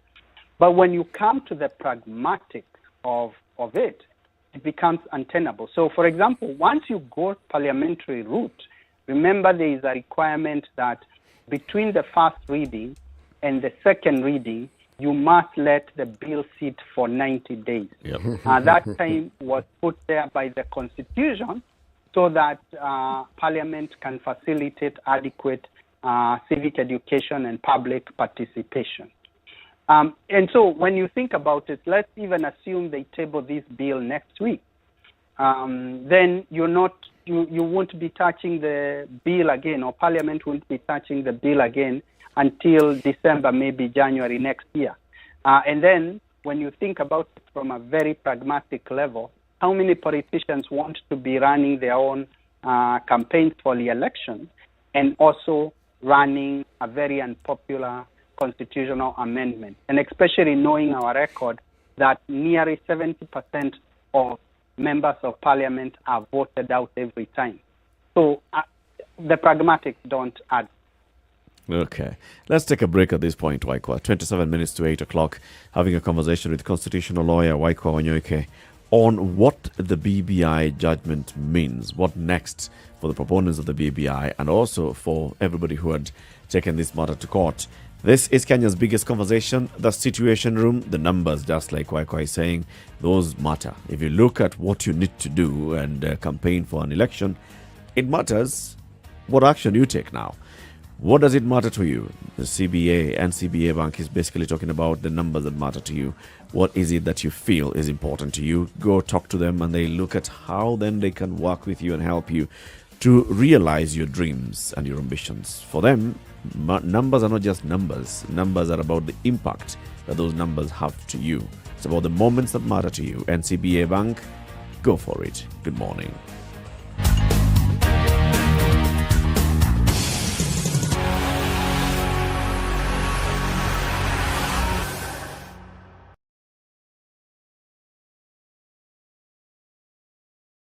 Hello.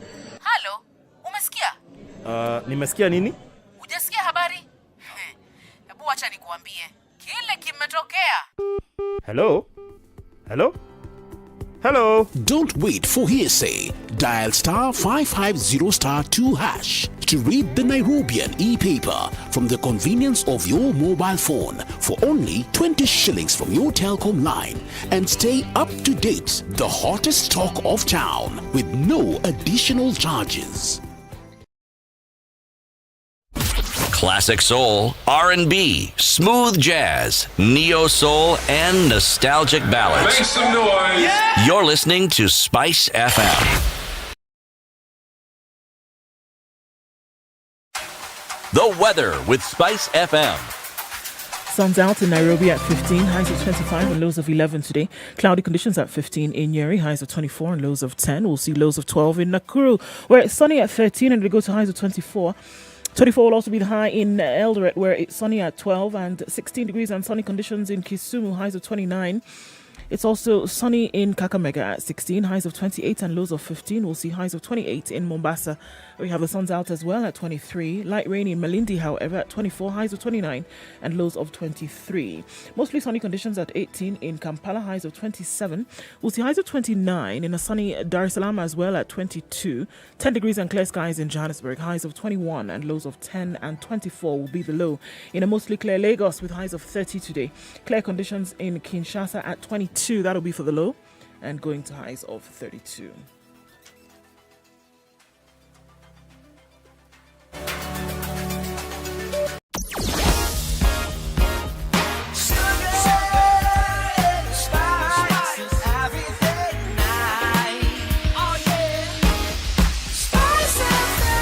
Spice up your life.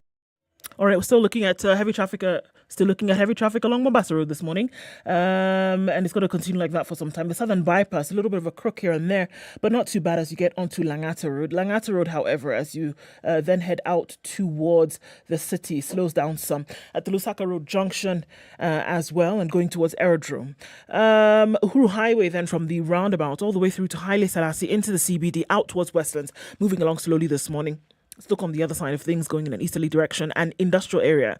Lunga Lunga, that whole area, and then coming out towards Likoni Road. Within the industrial area, quite packed. Now, Jogo Road, my goodness, what has happened in the last half an hour? Traffic is really, really heavy, all the way from Hamza out towards the roundabout at the City Stadium. Okay, Kamkunji roundabout, then getting into the CBD as well, quite hot and heavy. Coming out of Westlands as well, quite a lot of traffic. Watch out for this one. Whew.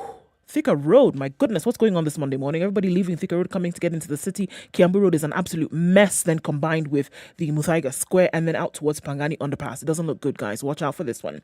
So we'll keep an eye on things. Help us out here as well. Limuru Road is also piling up. The bypasses will serve you good this morning. Talk to us on SpiceFM KE on Twitter. Text 40127.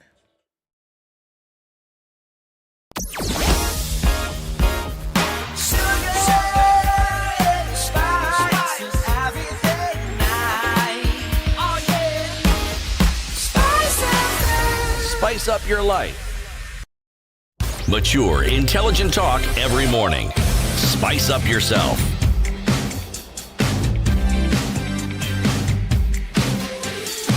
So even with the heavy situation on the roads in terms of traffic, how safe are we, guys? Just to remember that thousands of lives are lost on the roads every year, while many more are left dealing with the devastating effects of some of these accidents, some of these crashes. A majority of those can be avoided, and they're attributed to human-related behavior. So we're looking at things like speeding. We're looking at things like, drink driving, dangerous overtaking, distracted driving, which can be avoided, failure to wear your seatbelt, lack of safety gear, such as helmets and reflector jackets while riding bicycles or motorcycles. So we're saying we're addressing these challenges presented on our roads, and we're calling on every road user to play their part, as everything can change in just a split second, but then you're dealing with the repercussions for a lifetime. Usalama barabarani. It starts with you, it starts with me. Fikeni salama, it's a message from the NTSA and the European Union. Continuing the conversation with Waiko Onyoike, 21 minutes to 8 o'clock, constitutional lawyer. So looking at the import of the BBI judgment by the Court of Appeal on Friday, what this means. Waiko, politically, there's what the BBI sought to achieve and sought to address. The 9-point agenda that the two principals set forth when they were forming the task force and saying these are the issues that we see we are facing as a country. From issues of ethos to issues of inclusivity to devolution, safety and security. All these matters are still out there that need to be addressed. Let me just speak on the issue of inclusivity, which is, one of the things that they were saying was the reason for expanding and changing the structure of the executive and the legislature. Having members coming from the legislature going into the executive and vice versa. What is it that we need to do then to address that? Do you think there's an issue of inclusivity that needs to be addressed in Kenya?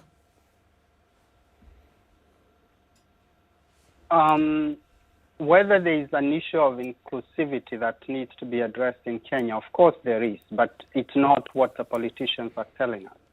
The kind of inclusivity that we're talking about is what the Constitution has already identified. Remember, under the provisions relating to public service, and specifically I think Article 232 onwards, the Constitution talks about how the public service should look like, and that the public service ought to be extremely inclusive, whether it's regional, whether it's ethnic, all that type of inclusivity. But what have we seen in terms of public service? Public service still is very, very skewed. You find that certain communities are overrepresented, even when you take statistical analysis based on how big communities are. And that overrepresentation seems always to be skewed based on who the leader or where the leader comes from in terms of the community. So, for example, the Kikuyus under Uhuru Kenyatta have been overrepresented as a community statistically, and that also did happen during Moi's time. So, but you don't need to amend the Constitution to be inclusive. That just needs to be something that leaders do, the public service gets involved in. Let's talk about the other kind of inclusivity, which is, for example, gender inclusivity at the level of Parliament. Again, there's really nothing much, there is not much that needs to be done in terms of constitutional changes to be inclusive. Political parties are not playing their part. Political parties are still very paternalistic. They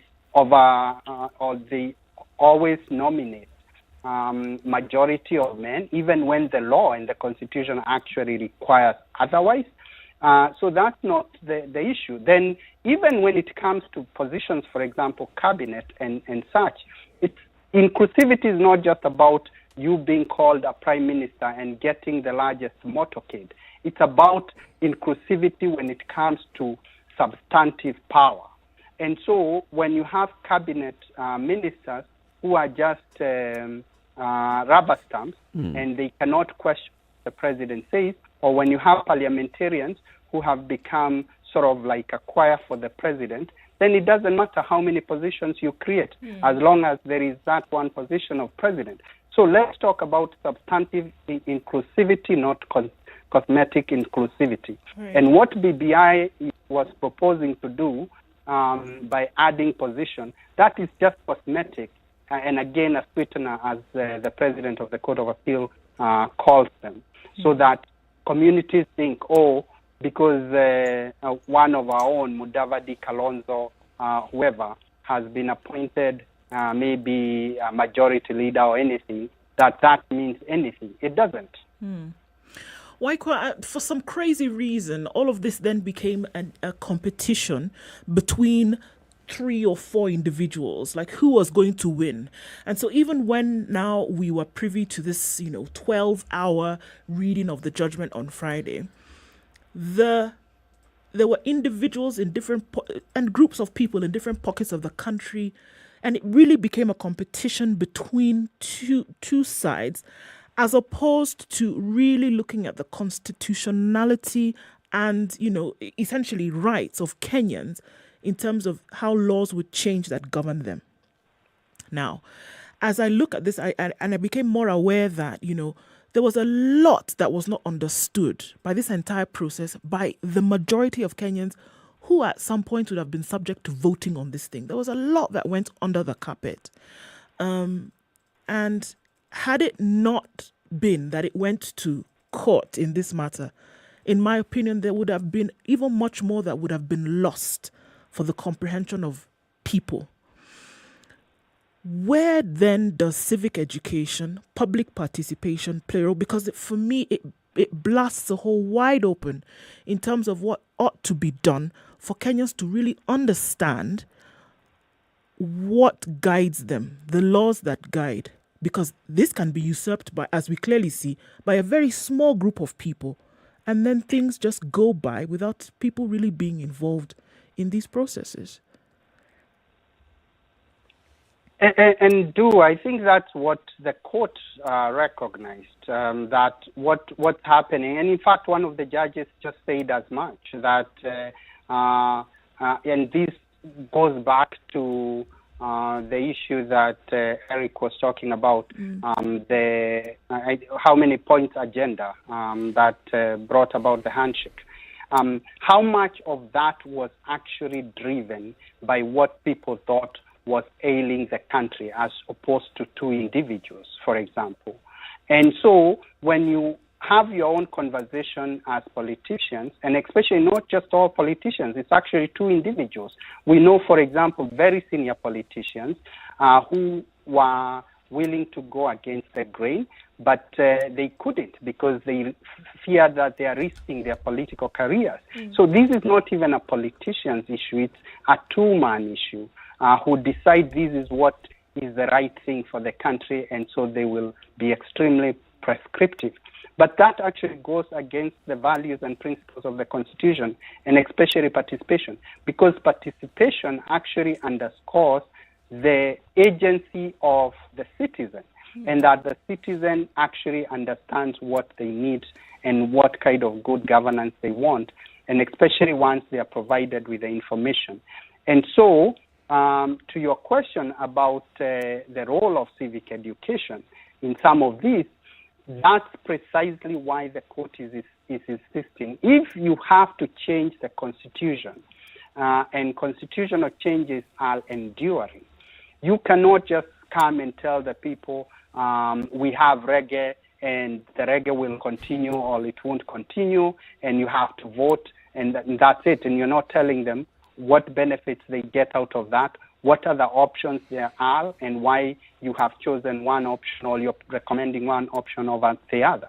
And I have to say also the media is largely to blame, because our media actually really likes dichotomizing issues, and dichotomizing issues based on individuals.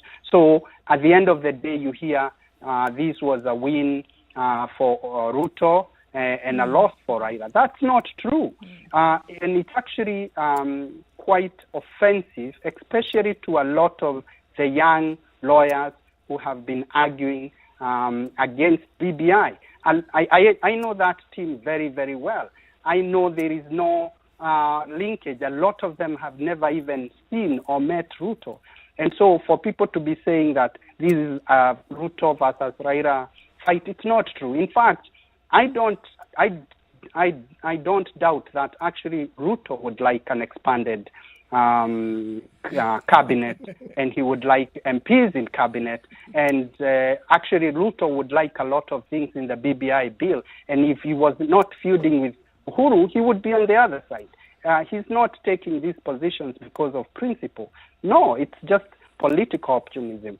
So it's unfair to citizens, and it's unfair to professionals when everything is dichotomized and becomes this is Ruto versus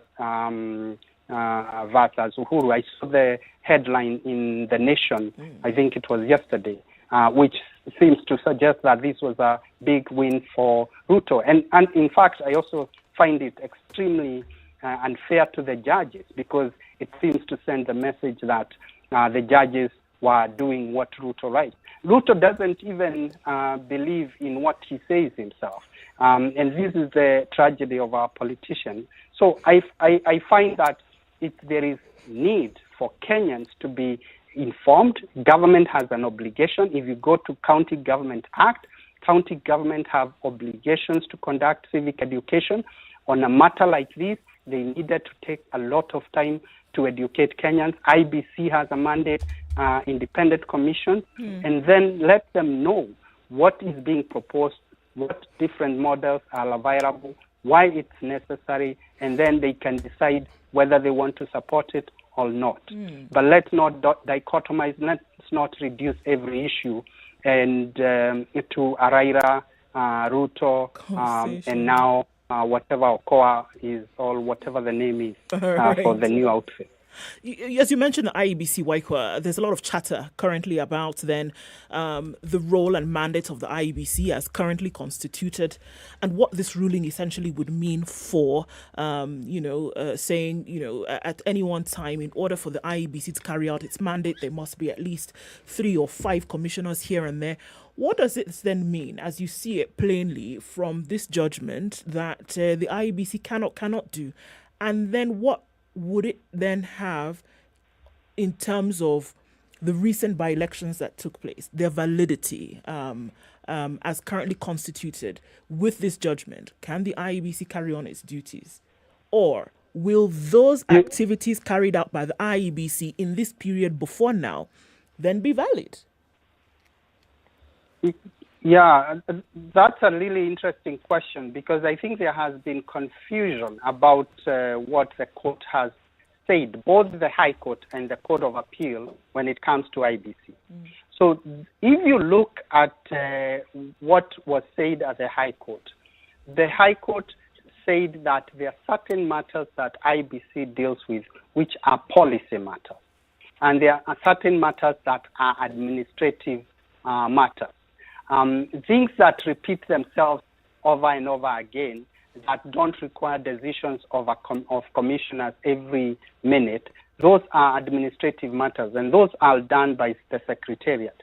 And what the court was saying is that when it comes to the administrative matters, those matters, because they don't require policy decisions of IBC commissioners, and in fact there is already sufficient regulatory framework, both regulatory and administrative framework. They are carried by the Secretariat. Quorum doesn't affect those matters the same way, in legal sense, the same way it affects a very novel matter where IBC, for example, has to decide, has a sponsor of a popular initiative met the minimum standards required, and especially in this case where there is no law that regulates that process for IEBC, and in fact, even the administrative procedures they had tried to come up with, they did that through illegal means. And so this has no, in my own opinion, and looking at reading the judgment of the High Court and then listening to the Court of Appeal judges, it has no implication to some of these issues to do with by-election. It has implication to do with issues to do with verification, the policy decisions around how to verify signatures, registration of voters in the context of referendum, and also the conduct of referendum, which was going to be the next major thing that IEBC was going to do. Actually, two major things. Formulation of questions, which again is a policy issue, all questions, and then conduct of referendum. And those are things that IEBC, even though there is the question about legality, it is not constitutionally, and I want to emphasize this, it's not constitutionally competent to undertake those things, because their policy decision has been very clear in terms of how soon IEBC commissioners should be recruited, which is within the president making a declaration of vacancy. I believe it's within 7 days of the vacancy, and then conducting recruitment. And partly why the law is written that way is to make sure that IEBC doesn't face significant quorum issues. But IEBC, almost, it seems like IEBC, and of course the Attorney General did nothing about it. The President did nothing about it. And so the issue about IEBC lacking quorum is actually as a result of the delinquency of IEBC, the Attorney General, and the President. And you can't come back and start arguing that IEBC should be allowed to continue with its work when the Constitution has specific standards and the law has specific standards about quorum for such a significant commission. And for IEBC to come to court and support that issue, that was very telling about its lack of independence. There's this issue of civic education, Waikwa. It's a big one. Now, how do we define civic education, and how do we distinguish civic education from public participation? Because like now, the judge has said this sequence has to start with civic education and then you go into public participation before you go into a constituent assembly. How do you distinguish those two? And what's the threshold for each? So civic education largely involves providing citizens with adequate information, going to find information that is relevant to a subject matter, bringing that information to citizens and packaging it in a way that citizens who have different capacities are able to understand it. And so, for example, you had even during the judgment the question of language coming up about whether just having something in English, also issues to do with just having things in a portal that is sufficient for certain purposes. But civic education specifically means providing citizens with education about civic matters without telling them this is what you will do. Participation is where now they come and tell the policy makers and their leaders that based on now the information I have, this is the decision I've made, and this is what I'm requesting you to do. And so that process of citizens now engaging with their with leadership and having the conversation about what they want done, that is what public participation largely is about. And that's how I would distinguish the two. And if you go again to County Government Act, because remember under the fourth schedule, which is the schedule that divides functions between national government and county government, county government have been given that role. And so they should at least have been given the opportunity to facilitate civic education in respect of constitutional proposals that were being made. Waikwa, always a pleasure having you explain these things to us. We hope to catch up with you again soon.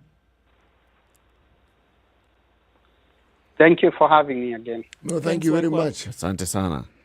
Well, it's been broken down, yes. So this is what happened at the Court of Appeal on Friday. The judges came up with the judgment and the points that they upheld from what the High Court judges had said, upheld 14 matters and set aside 3 matters. And yes, we've seen the politicians saying, all right, we are done with this. The Attorney General saying, I want to study this judgment as it comes to me, and then I'll see, are there issues that need to be clarified in the Supreme Court? Well, the matter is not yet put to rest. So let's see how they take this to the next point. In the next hour, let's talk about coastal unity in terms of politically. The quest to have a unified political voice coming from the coasts so that they can go and sit at the political table and have one issue and one voice that's negotiating for their cake at the political table. That is the conversation we'll be having. We have a guest who will be joining us in the studio next. She is a Secretary General of a political party, and this is called Umoja Summit Party. She's also the co-founder of the Pamoja Alliance. Her name is Naomi Sidi. Keep it right here for that conversation. And if you're listening in from the coast, well, we'd like you to join the conversation as well and tell us what you think about this particular matter. Is there a need to have a unified voice coming from the coast? Is there a need to have a unified coastal political party? Good morning. It's now 8 a.m.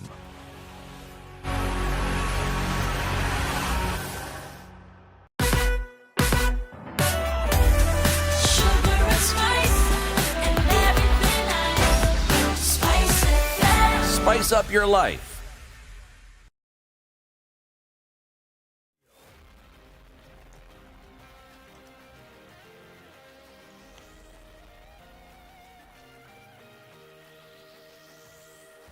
Good morning. This is the Newswire. I'm Leah Ubaga.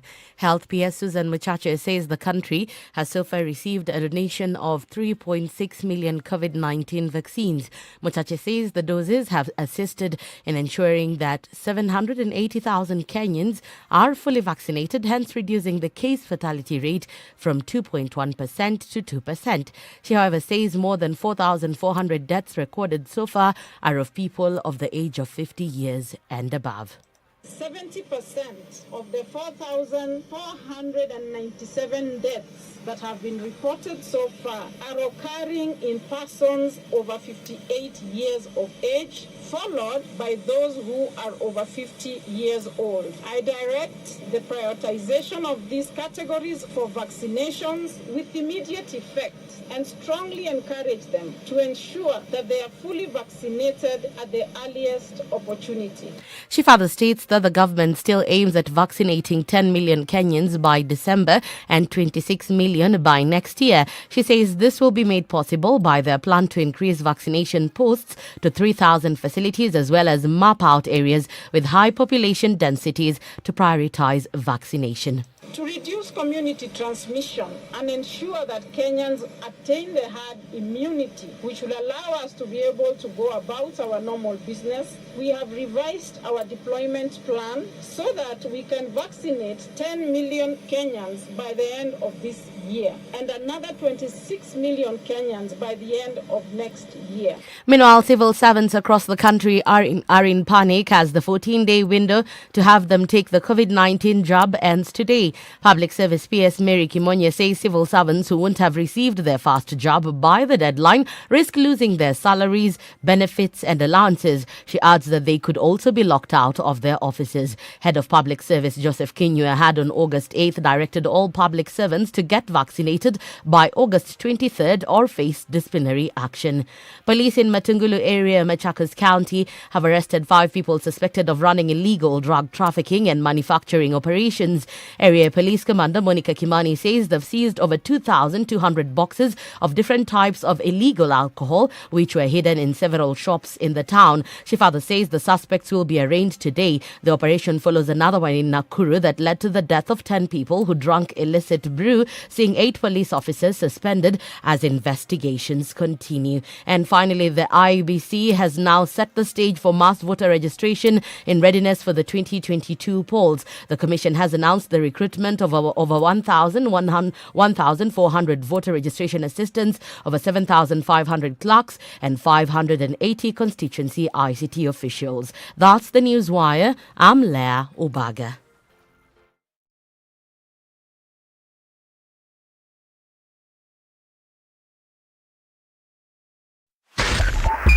.5 Spice FM, Kisumu.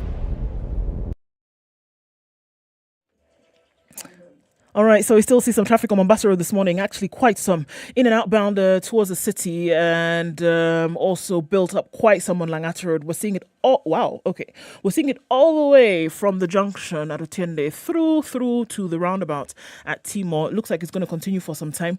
Also looking at Aerodrome Road, quite packed all the way to the entrance from Madaraka. And then also we are seeing quite some traffic on Uhuru Highway. My goodness, this is Monday morning and this is what it looks like today. Jogo Road also packed, coming off of Thika Superhighway, quite heavy from Survey through and through. Hot and heavy traffic. And this one is jam all the way through to the city centre. Coming out of Western, same thing as you're trying to get towards Wayakiwe. Use the Red Hill bypass, then out towards town. It's better to go out and then in, folks. That's it. Out and then in. Talk to us where you might be stuck. SpiceFM KE on Twitter. Text on 40127.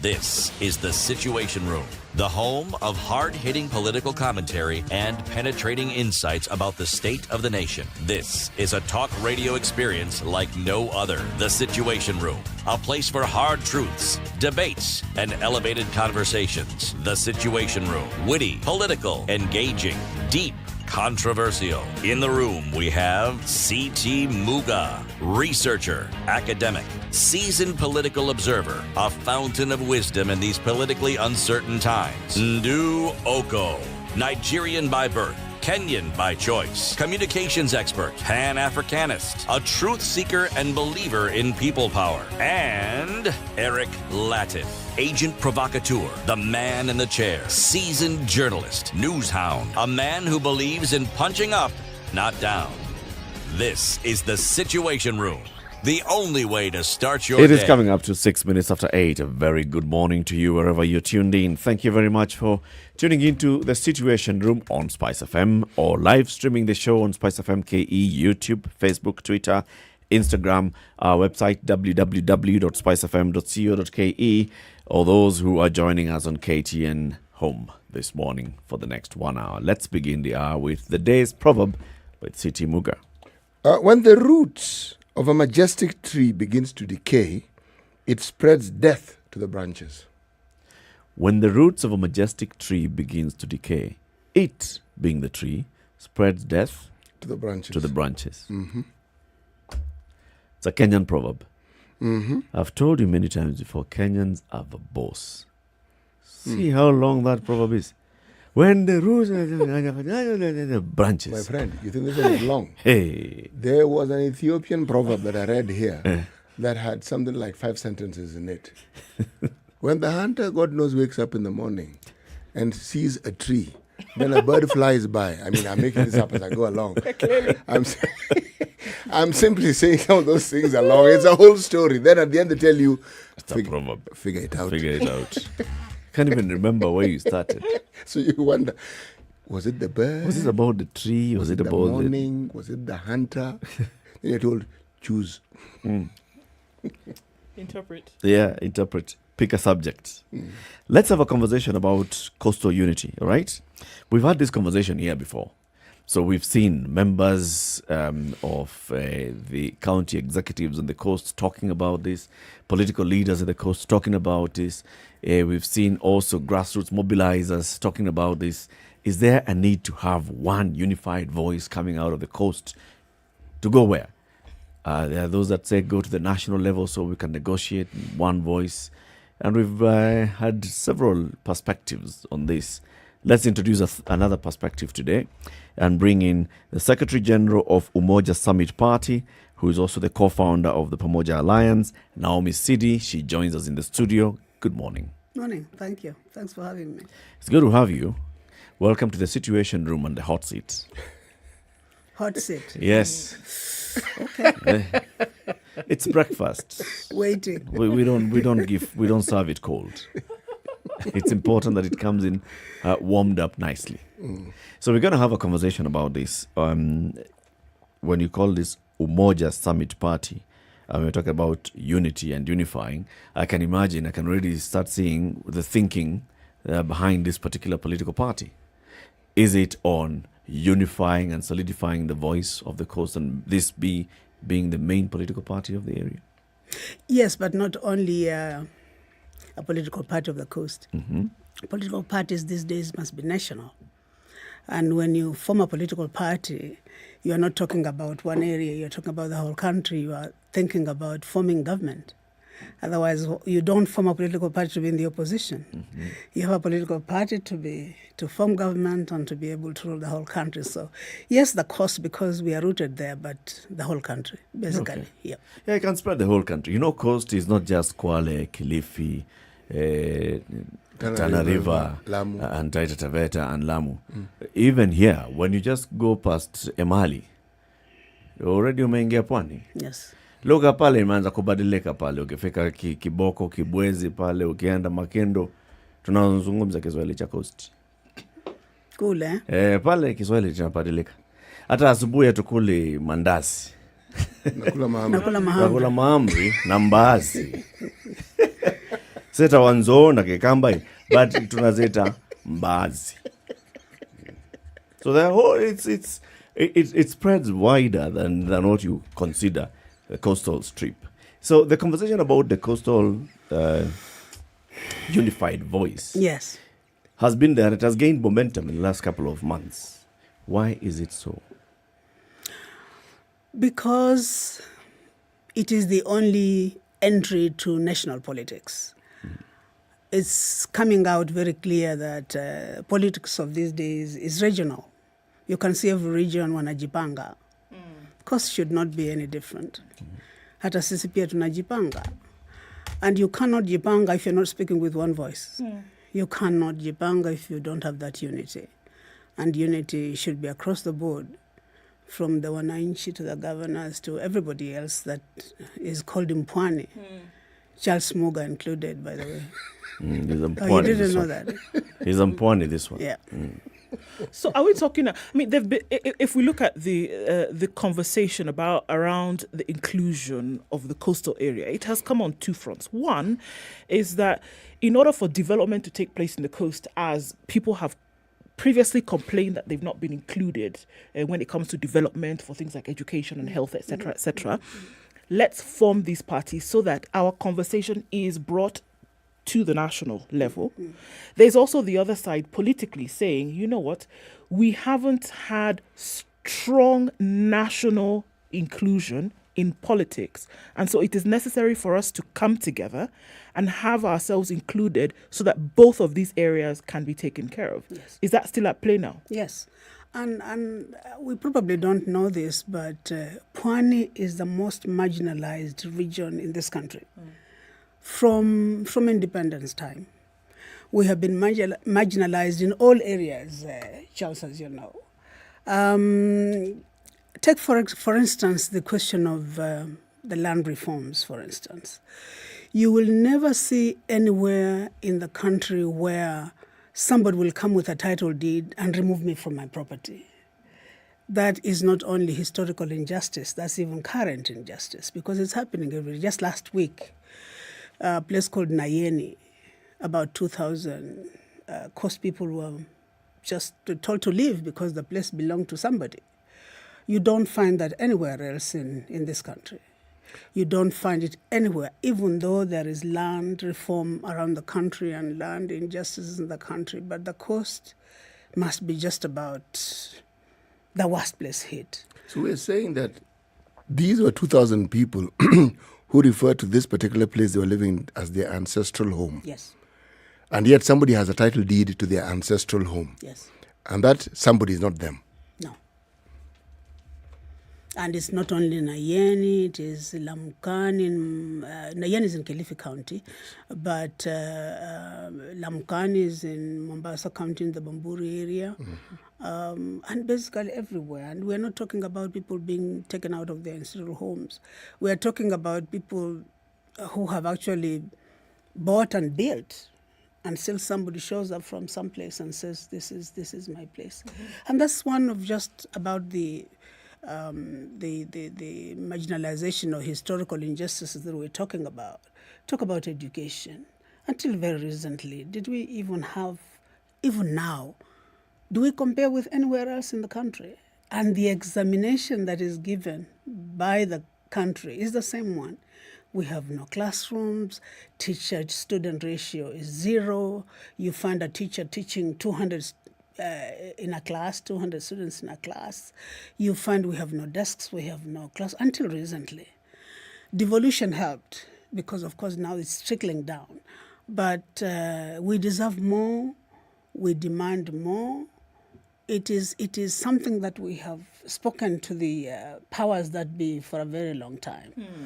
But let's not blame the system or whoever it is in central government. Perhaps we should blame ourselves. So, yeah, it's an interesting question. Why? Because why has this marginalization taken place to the degree that it has?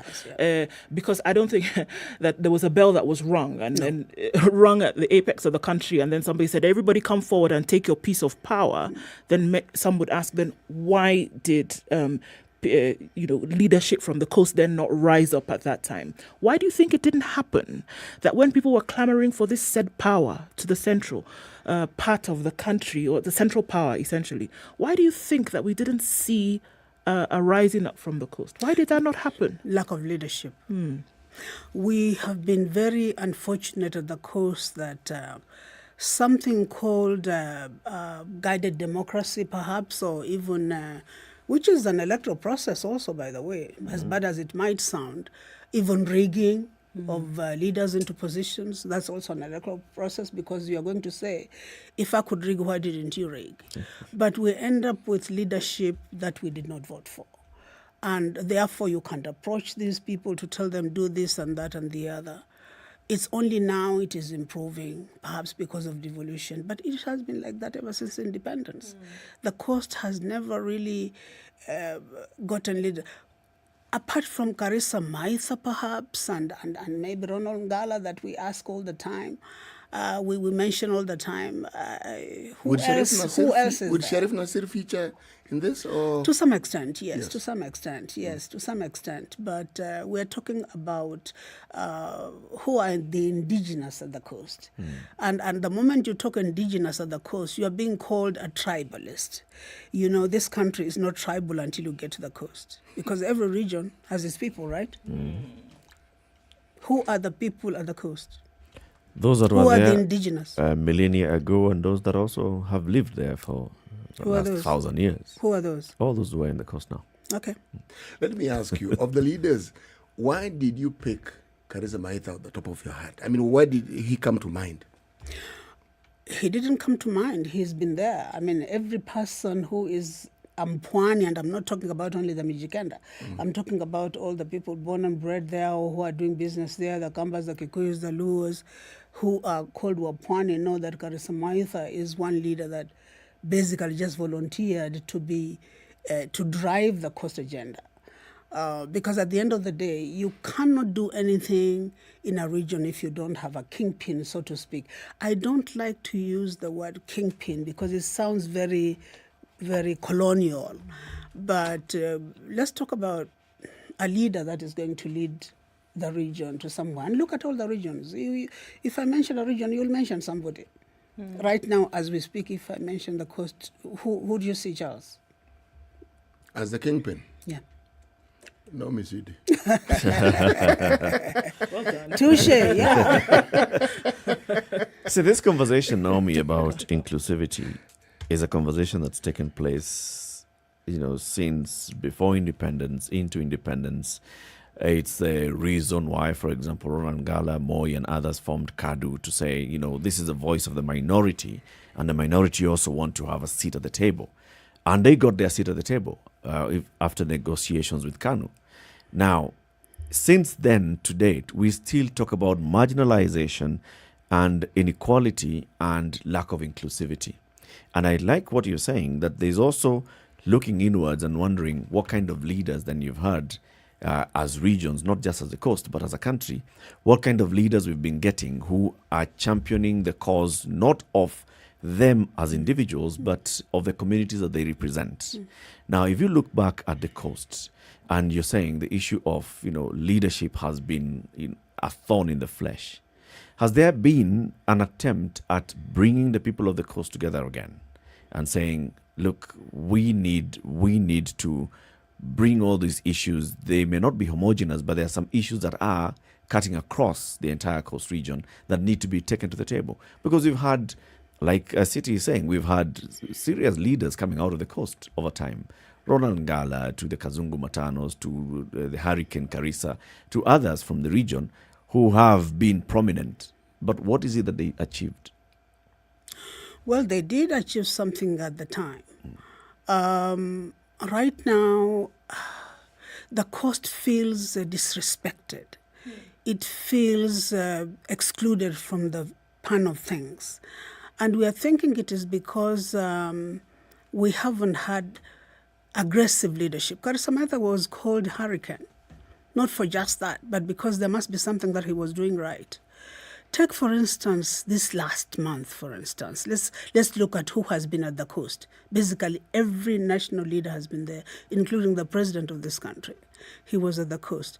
But you did not see a delegation from the coast going to State House, Mombasa. You did not see, even the governor of Mombasa did not go to State House. You did not hear the president himself, with all due respect, inviting leaders from the coast, even if they're not leaders that we have voted for, but they're still our leaders. We should protect them, and we should demand that the president should recognize us.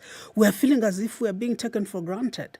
It's absolutely unfair that you will come to a region as the president, but you don't see the people that live there. Somebody is sitting in your sitting room in your house, and you don't even know what they're doing there. But you are seeing other people coming into your house. I don't think that is fair. That is how Pwani is being treated. That is how we feel we are being treated. So let's go back to the unity that you are saying. What do we want to do with that unity now? That is why Umoja Summit was formed. It was formed after a lot of consultations with a lot of leaders at the coast. There is not a single leader of the coast that doesn't know Umoja Summit is information, and it is going to make a difference in 2022. We have been very slow in doing things, but that was also a strategy.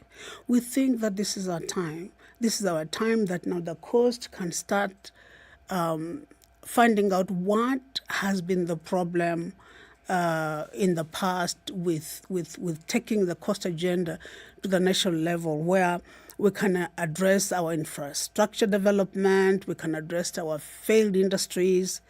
Do you know that ever since independence, this is the time that the coast, Pwani, does not have a minister in the cabinet? We don't have anybody. How do you expect us to be able to demand what is our right if there is nobody to talk for us there? How? It's not possible. It's not possible. You need that unity to be able to account for your numbers. Politics is about numbers. If we are divided the way we are being divided and ruled all the time. There is no way that we can speak with one voice. We need that unit to be able to speak with one voice. We need that unit to be able to send our cost agenda to the right place. We need that unit to be able to be in government, to form government, not to be with the people who have formed government, but to actually be in government and form government. And without that unity, it is not possible. Not only at Pwani, but anywhere else in the world, anywhere else in Kenya. Correct me if I'm wrong. I'll remind you that Najib Balala is a Cabinet Secretary for Tourism and Wildlife, and he's from the coast. Too little. We demand more. There was a time we had, out of the 14, I think we had about 4. Why shouldn't that happen now? The coast is where everybody is. The coast is like Pwani in itself.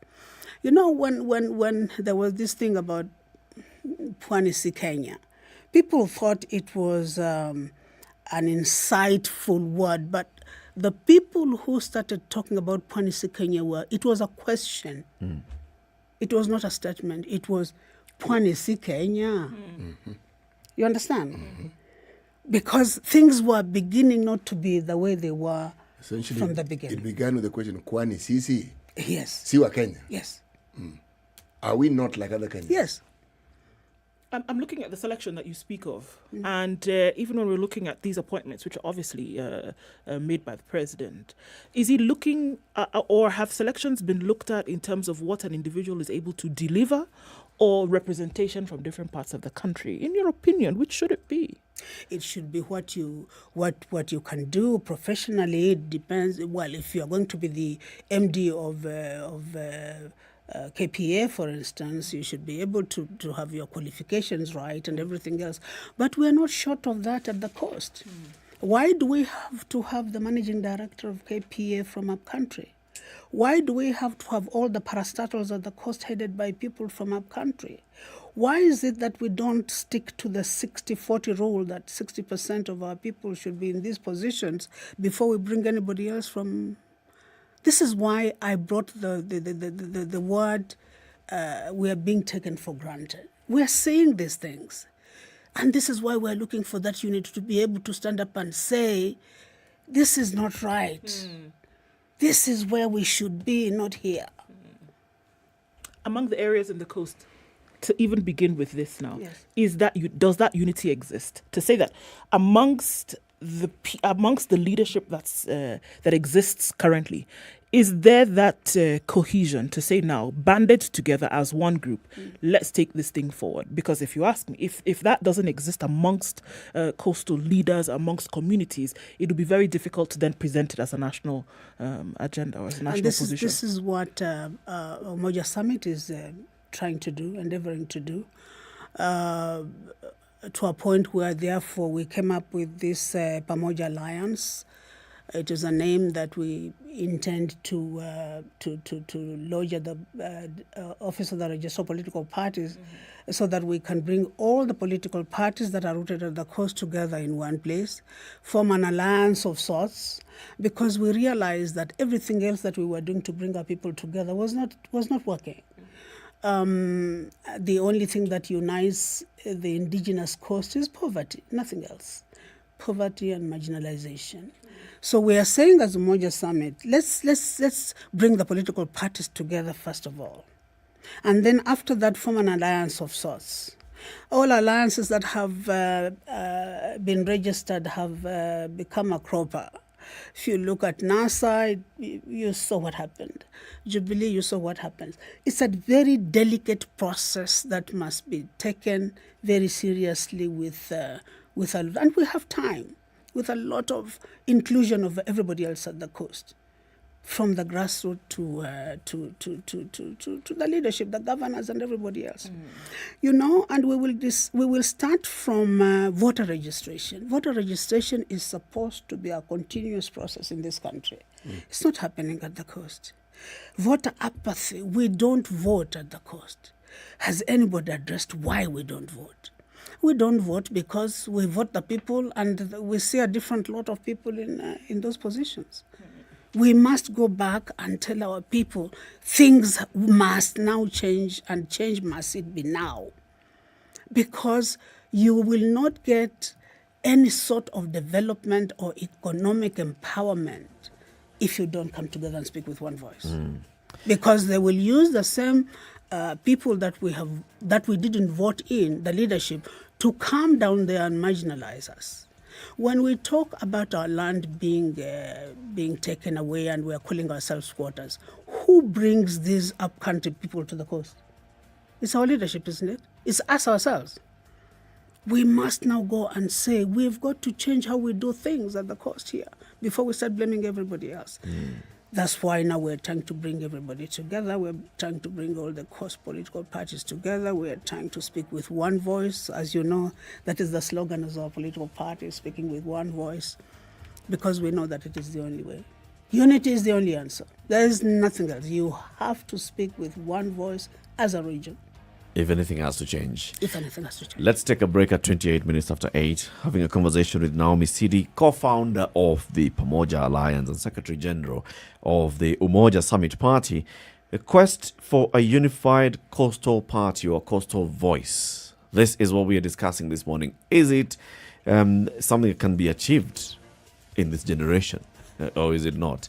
Do the people of the coast buy into this whole idea? Are they seeing the need for this? Those are the questions that we'll be asking after we take this break. We're live on KTN Home, on SpiceFM, and online. If you'd like to get any of the highlights of the day's program any day here, you can just go to our social media handles, SpiceFM KE on YouTube, on Facebook, on Twitter, or you can text the words TSR to 22840. That's 22840. Just text TSR and you'll get the highlights, for example, of today's conversation with Naomi Sidi. Time for a break. We'll be back shortly. This is the Situation Room, the only way to start your day. Spice up your life. Forgiveness is always conditional. Even before God, there's nothing like unconditional forgiveness. Government doesn't pay you pension until you retire. In fact, they have no money for you. The day you retire, they look for it. This country is punishing many young people. These young people are more susceptible to be deceived, to be taken advantage of, and they're more susceptible to be bought off. Let us also talk about where we want our country to go. You know, we are a population of very young people. We're in a state of capture. The judiciary is under duress. Parliament is in the pocket of the executive. You don't sit and wait for the regime to topple itself. It will never do so. By the way, let me tell you, these guys are so persuasive. I'm telling you, they can persuade you to sell your grandmother. I'm telling you, they can sell sand in the desert. Say, has anybody on this program said to you as a guest, say, "Oh, shut up, we don't want to be told what to do"? Has you ever that kind of... Has anybody been I will not listen. bit of advice? Because you're working on the premise that we should all pay heed to these proverbs. It's a very suspect notion. This is the weather with Spice FM. Sunny conditions in Nairobi at 16, highs of 25. It's warming up just a bit, coming down to lows of 11. Cloudy at 16 in Nyeri, highs of 24 and lows of 10. We'll see lows of 12 in Nakuru, where it's mostly sunny at 16, and sunny conditions as well at 14 in Eldoret, highs of 24 and lows of 12. We'll see lows of 17 in Kisumu. It's sunny at 19. 19 is what it is in Kakamega as well, highs of 28 and lows of 15. 22 will be the low in a mostly cloudy Mombasa. Partly sunny conditions at 25 in Malindi with highs of 29. 27 will be the high in Kampala, where it's mostly sunny at 20. 23 and sunny conditions in Dar es Salaam, highs of 29 and lows of 22. 21 will be the high in Johannesburg. It's sunny at 10. Mostly clear conditions now in Lagos at 24, highs of 30, and 32 will be the high in Kinshasa. It's currently at 21. That'll be the low for today.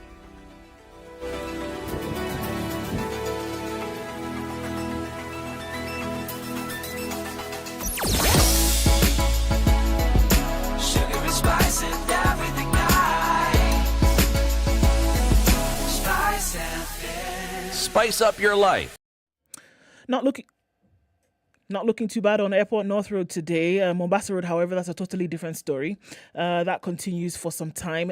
Industrial area still jam-packed. Lunga out towards Likoni, and then joining behind towards Enterprise Road, and on the other side as well. We're looking at Jogo Road. That entire circle, quite some traffic this morning. The Donholm Railway stop through to the Makadara one, and then out towards the roundabout, and then spilling onto Landis Road. Kamkunji roundabout into the city centre, very slow today.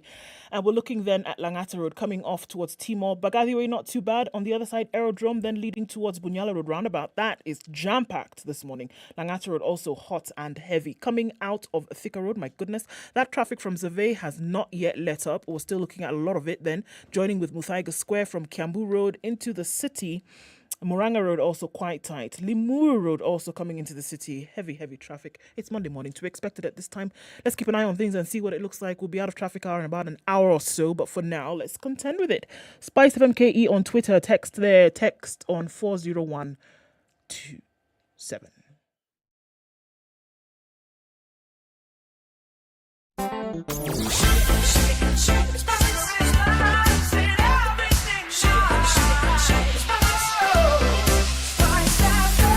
Spice up your life. Mature, intelligent talk every morning. Spice up yourself.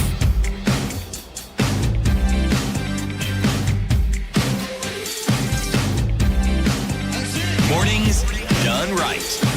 94.4 Spice FM, Nairobi. Kenya's biggest conversation continues. This is the Situation Room, and in the room we have CT Muga, Ndu Oko, Eric Latif, And Naomi Sidi, co-founder of the Pamoja Alliance, Secretary General of the Umoja Summit Party, they are trying to bring together the coastal people to have a unified voice so that we can have better negotiations at the national level. We've seen that. We've seen that happening with the Mount Kenya. Mount Kenya region, Mount Kenya leaders have been meeting. We were having a conversation with Martha Karua the other day and asking, so what is the game plan? We have seen the same even before. URP was formed by what they said was to present the voice of the pastoralist communities and others. This one is the move to have unified coastal voice. Naomi, I asked you whether the people in the coast see the need to have a unified coastal voice. And if they do, then why are their leaders not behaving as if they can hear their people saying that? And what I mean by that is, we don't see any of the leading lights in political leadership from the coast joining this bandwagon with one heart, apart from Emerson Kingi, who we have seen what has happened to him because of attempting to bring this nonsense to the table. Everybody else appears to be, taking a back seat and watching. Does it mean that it does not have grassroots support? It has grassroots support, 100%. But until the appropriate time, because most of these leaders have been elected on different political parties. And you cannot, as you know, in this country, even by law, by the way, you cannot move from party to party in the middle of an election term. Otherwise, you'll get criminalized. They will threaten you with a by-election and all that kind of thing. We at Umoja Summit are 100% sure that come end of this year, you will see a different coast. There is this perception that coast has been an ODM zone. You will not see that. You're not seeing that now. But people are hush-hush about it because you don't know what they have been promised, what they had been promised, what these people are still, they have their masters behind them. You cannot ask them to be jumping straight away into this process or this thinking. But everybody knows that this is the right time for us to do this. I think basically everywhere. Everybody. If they were convinced, Naomi, they would be talking about it. Even if they don't jump from one party to the next, they'd be out there talking about it. They'd be supporting. They'd be saying, well, yes, we need to have a unified voice. We need to bring our issues to the table and have those issues as one people. Mm-hmm. But we're not seeing that. You need very courageous. And I'm going to mention my sister, Esha Juma. She's talking about it. She's making a lot of noise. She's not perfect, but she is dancing to the tune of unity and the fact that this is a time for us to jump from ODM to something else. She hasn't said what that something else is, but we know why. Same as Owen Baya also is, you have mentioned Emerson Kingi.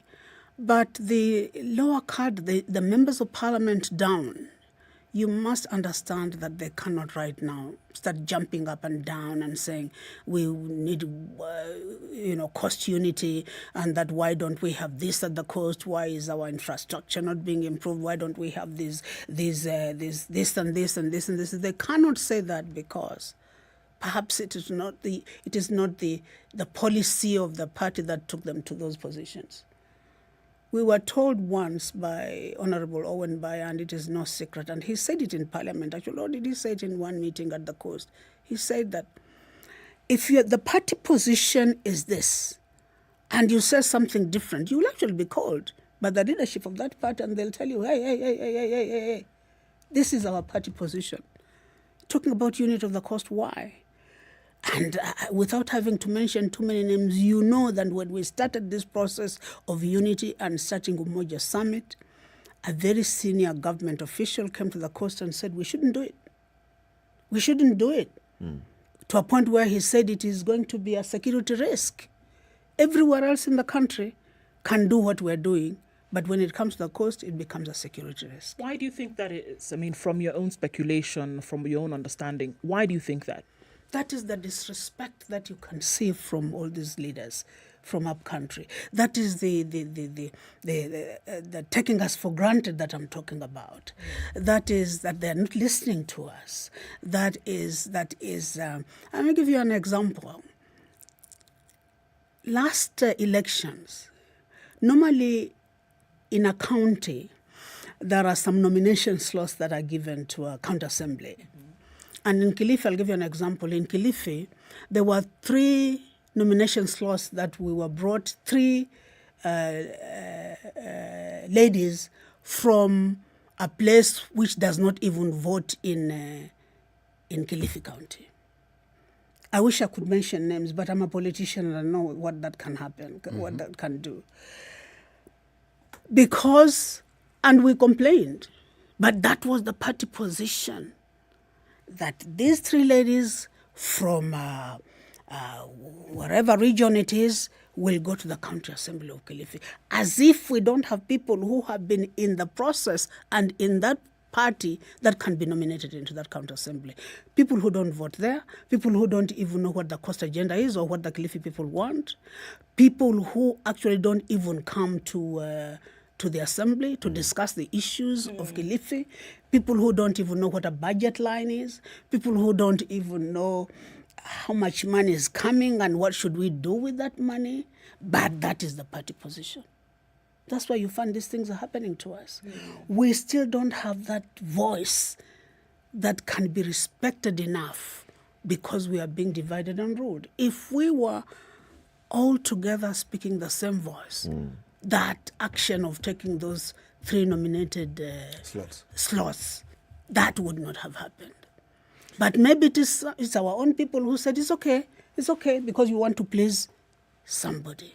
So already you feel as if you owe the position that you have to the leadership at the national level, which represents the ideals of a different region. So I'm talking about the local political leaders.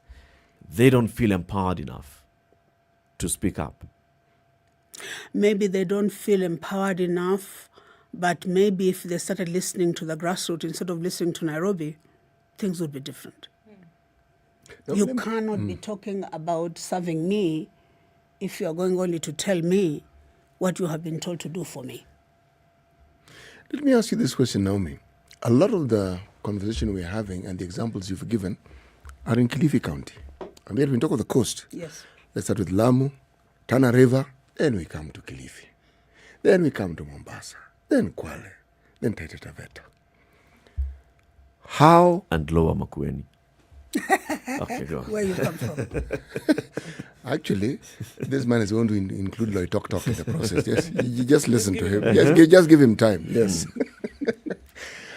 When you consider what I have just mentioned, I have to ask, how far is the Umoja Summit Party and the thinking around this togetherness that you're speaking of? How far has it permeated these other counties of the coast?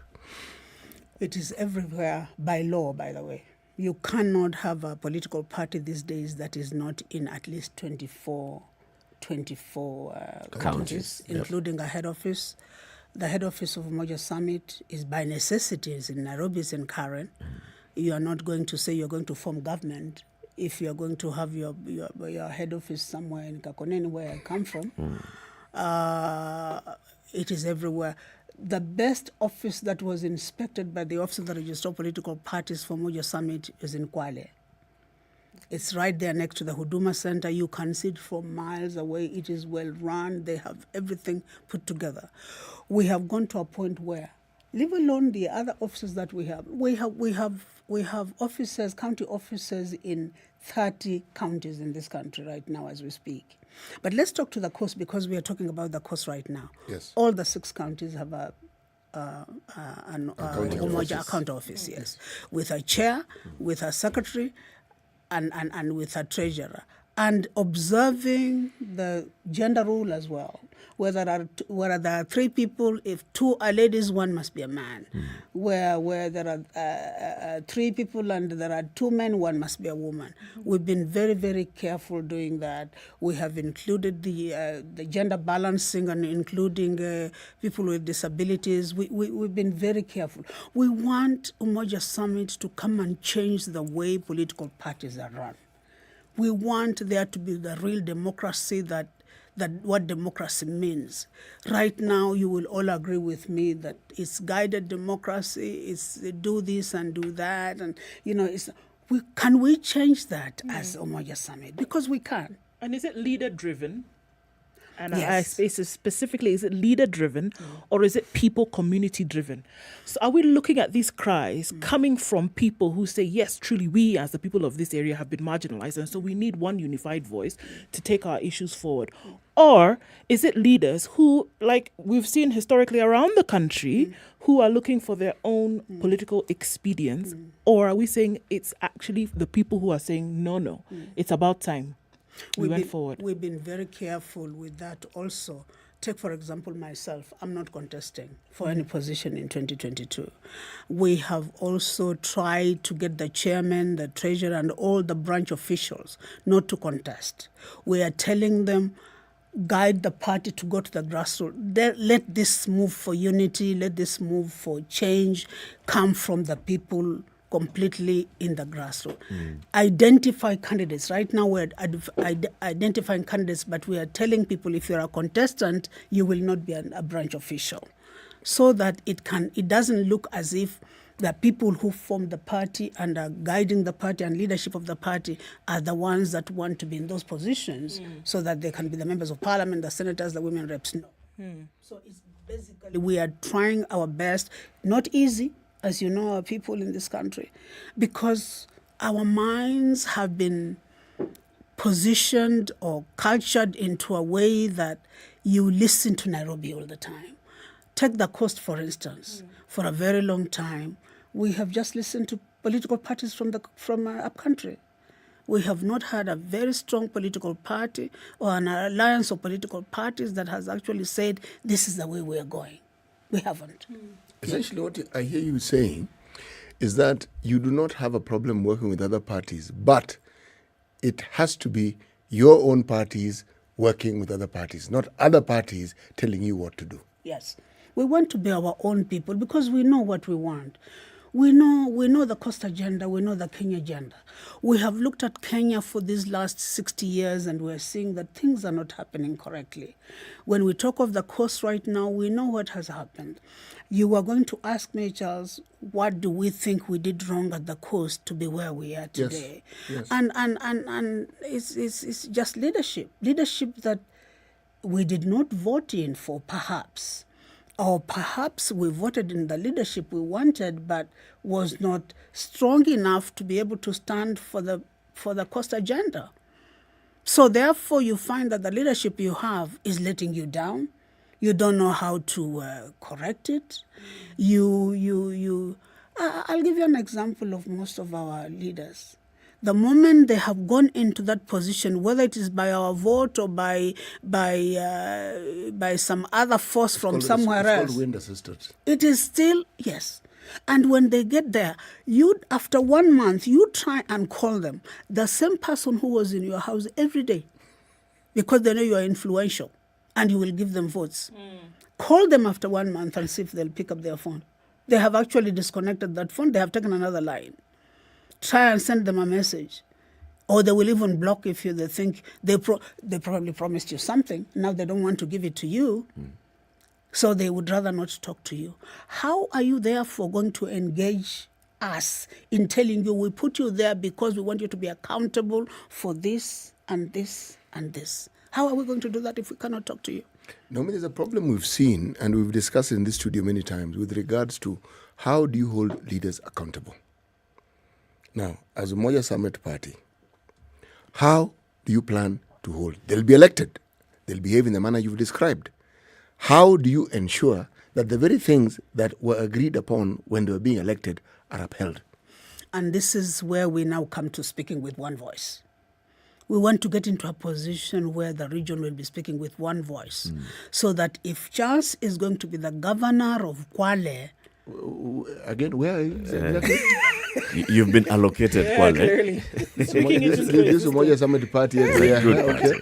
I'm now in Kwale. Carry on. Yes. You will know who has put you there. It will be the vote of the people. You will know there is a council of elders that said this must be right. And we will include everybody who is anybody for the whole region, not only for Kilifi alone. I speak a lot about Kilifi because, of course, I come from there. But it's the whole coast.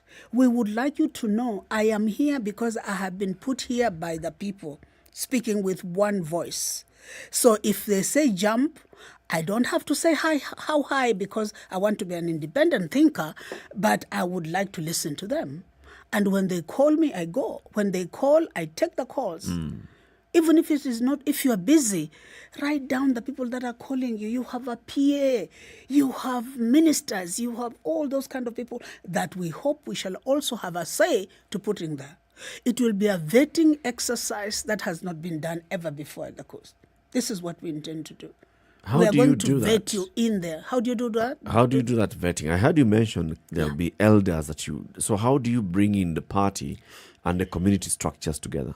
That's what we're doing right now. We started it from the grassroots. Like I told you, even the name Umoja Summit came from a meeting in Mombasa Club that was attended by a lot of past members of parliament, elders from all the six counties of the coast, until we got to where we are. We have in our Council of Elders, Chibule Watsuma, who needs no introduction. We have Bishop Carlo, who needs no introduction. We have Elizabeth Kazo, I don't know if you know her, who needs no introduction at the coast. These are people who collected views from all their sections around the county, and we came together and we came to this. We are struggling right now because of the fact that we have not been given that chance to make money. We are not financially empowered. Forming a political party and running a political party is no easy feast. I think we all know. It's not a walk in the park. It's very, very difficult. You need money. You need expertise. You need to be able to be connected. You need to be like a Naomi Sidi. I'm not only connected. Powerhouse. Yes. You need to be able to know everything. You need to have done that, been there, and got the t-shirt. Yes, and be able to know the bad and the ugly and the good, that what is happening to you, what is my... Those you need to be elders like- you've mentioned have Yes. that pedigree. Absolutely. So already you have very many steps. But do they have pull? Are they respected by the community? Are they listened to? Because an opinion voice or an opinion leader need not be an elected leader. Not necessarily. They just need to be somebody the community looks up to. So are we saying that this group of people whom you're referring to as elders are people whom the community recognizes and To accepts? date, Yes. does Chibule Atsuma still To have date. pull? Absolutely. Does Just- Bishop Kalu still have pull? their names alone are something. You don't have the. I agree. pull. I agree. Yeah, And yeah. you're saying that this is replicated in the other counties at the coast, where if I go to Tana River, I'll be told so and so, and he's known in Tana River. Yes. You go to Lamu, so and so. You go to Taita, Tana Taveta. River, we are talking about Danson Mungatana, for instance. Yes. You see, Who needs no introduction also to the it country. doesn't. But you see, the thing about the religious leaders, one can understand. But the moment someone is a political figure, they will be known, but there'll be people who like them. There are people who cannot stand at the sight of them. Now, we're talking about unity here. And we're talking about politicians. Politicians will jump onto a bandwagon like Umoja Summit for their own interest, knowing very well that whatever else has happened, I am not in a good position. And this seems like a good vehicle to jump onto because it can take me where I'm going to go. The problem with that is the very things we're discussing and seeking and that Umoja is seeking to get rid of will not go anywhere. They'll simply be enhanced. How do you go into the process of ensuring that these leaders who are part, because you can't tell someone, you can't chase someone away, but how do you ensure that they will adhere to the principles that Umoja Summit is now putting across to the people and promising the people they will adhere to? Well, it is not a culture that has not been there before at the coast. We have been a very united people. Take the Giriamas, for instance. The Giriamas have never been poor. I'm a Giriama girl and I'm not young. I grew up I didn't have much education. I got my education when I started working by educating myself. But the Giriamas, they were the rich, there was no poor person. Where did we get into a place where now we are starting to say we are poor? It is because we have been brainwashed into thinking that the way of our culture might not be the right way. Isn't it? Mm-hmm. And therefore, what you're asking is, how do we make sure, therefore, that the leadership that we are saying is leading this party is going to be listened by the people? Did I get you right, Charles? Yes, but what I'm also asking, something I'd asked before, we also have a tendency of listening to the leaders and not taking them on when they deviate from what we had agreed on, because they're leaders. In asking that question, I'm also asking, how are we going to hold, when I say accountable, I'm asking, how are we going to tell them, excuse me, so and so. This is not what we agreed on. And if you don't adhere to what we agreed on, out. You're out. We want to change that. That's why I gave you the position of governor in Kwale. Because we want people that we know. This is Charles. People you can bend. I can pick up the phone and say, Charles, what you did last night wasn't good. You think you were hiding? We saw you. Be accountable. Don't embarrass me. Usinibwage. I'll pick up the phone and tell that governor, this is the Secretary General of Umoja Summit Party of Kenya. We think what you did yesterday in the assembly was acceptable, but you should have done it different. We want to be able to get leadership that we can actually approach, not the leadership that you can't reach. And it's a delicate, it's a very difficult process, but it is something that can be done. It is a culture that you have to generate and build in your people. And people say, mwacha mila ni mtumwa. We must ask ourselves as people from the coast, when did the rain start beating us? Why are we not rich anymore? Why are we not united? We used to be united before. Why are we not united anymore? What happened? Who came and brainwashed us to a point where we are today? Because this is not our culture. Consider, Naomi, there is no place in this country except some of the big towns where people rush to go to, like, the coast. Everyone in Kenya wants to go to the coast at some point. To a point where, Charles, let me interrupt you. Yes. That the moment you talk about Pwani, you don't find that there is a group of people that are called indigenous. The moment you say the Mijikenda are the indigenous coast, you are being told that you are a tribalist. They would like us to agree that everybody who is the coast is Mpwani, and we have agreed to do that because we know we need each other. But Naomi, there's something that we've also discussed to the coast all the time. In this forum. Yes. Just accept. If someone calls you a tribalist, tell them by all means, yes, I am. We're trying to get our people to think like that. You see, there's something called positive ethnicity. Yeah. Because it has to do with identity. We've had that discussion here. There's nothing wrong with the identity. There's nothing wrong with the diversity also. So it's when you bring in the negativity of it and call it tribalism in the most negative tone and way possible that it is a terrible thing. It is not a terrible thing. And let me tell you something about the unity that we are trying to generate at the coast. Yes. We have clearly seen that if the indigenous coast does not unite, the coast will never unite. Ourselves, first of all, must unite. Then the people who come there will have no choice but to unite. But to step in line. Naomi, thank you very much. Let's say goodbye to our audience on KTN Home, who've been with us since the top of the hour, coming to 2.5 minutes to the top of the hour. Naomi Sidi is the Secretary General of the Umoja Summit Party. It's a national party, but championing coastal unity. She's also the co-founder of the Pamoja Alliance. And the conversation we've been having is on the quest for a unified coastal voice. Is it achievable? Is it not? Thank you very much for tuning in to the Situation Room from KTN Home. You can switch over to SpiceFM wherever you are. If you're in Mombasa, it's 87.9. If you're in Malindi, it's 97.7. Nyeri is 90.9. Nakuru 96.0. 96.7 in Eldoret. 102.5 in Kisumu. And 94.4 in Nairobi.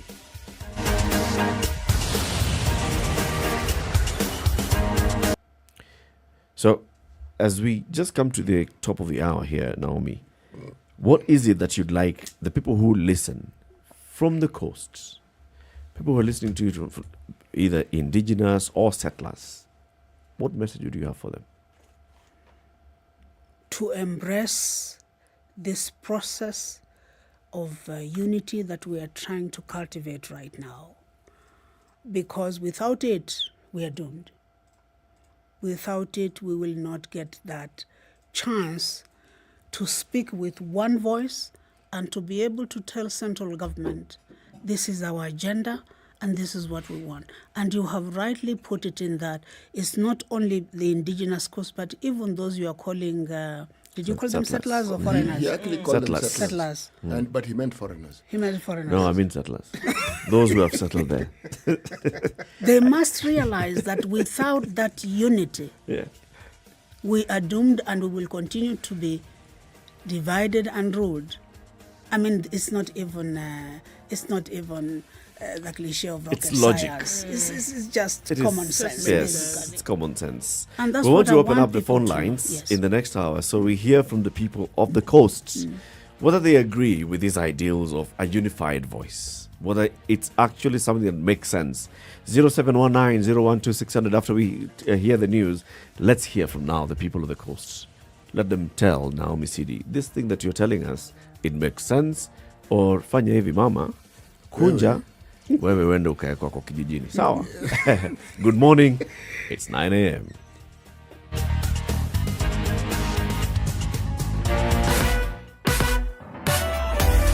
Sugar and spice and everything nice. Spice FM. Spice up your life.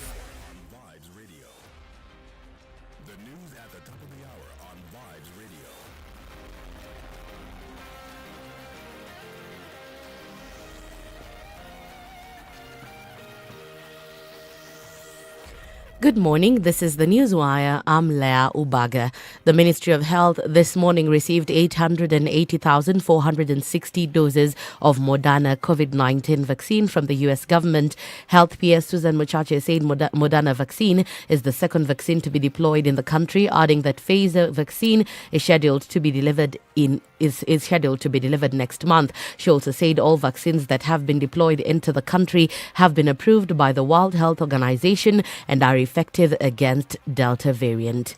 The arrival of the COVID-19 Moderna vaccine today marks yet another important milestone in Kenya's COVID-19 vaccination program. With this donation of 460 doses of Moderna from the United States government, Kenya will now have received a total of 3.6 million doses of COVID-19 vaccine. The PS also said 15 portable storage freezers will be unveiled in the next few days. We shall be receiving 15 portable freezers from the UPS Foundation that will be used to transport these vaccines at the required temperatures. So, ladies and gentlemen, we are giving the assurance that as a government, we are prepared and ready to receive the Pfizer vaccine, even with its unique requirements, to ensure that we make it available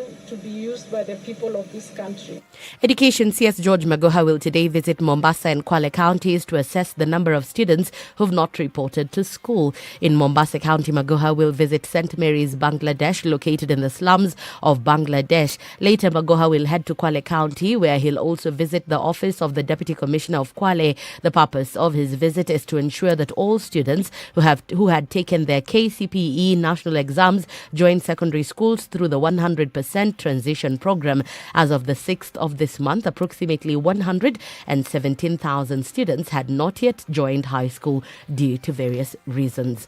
The Kenya Conference of Catholic Bishops has banned political campaigns in churches ahead of next year's general election. Chairman Archbishop Martin Kivuva has directed Catholic officials not to allow politicians to take advantage of their congregation to make political statements in churches. Kivuva says politicians should only be allowed to attend church functions as congregants. He further said that they are not going to allow campaigns to take place in churches after the government banned rallies because of COVID-19. That's the Newswire. I'm Leah Ubaga.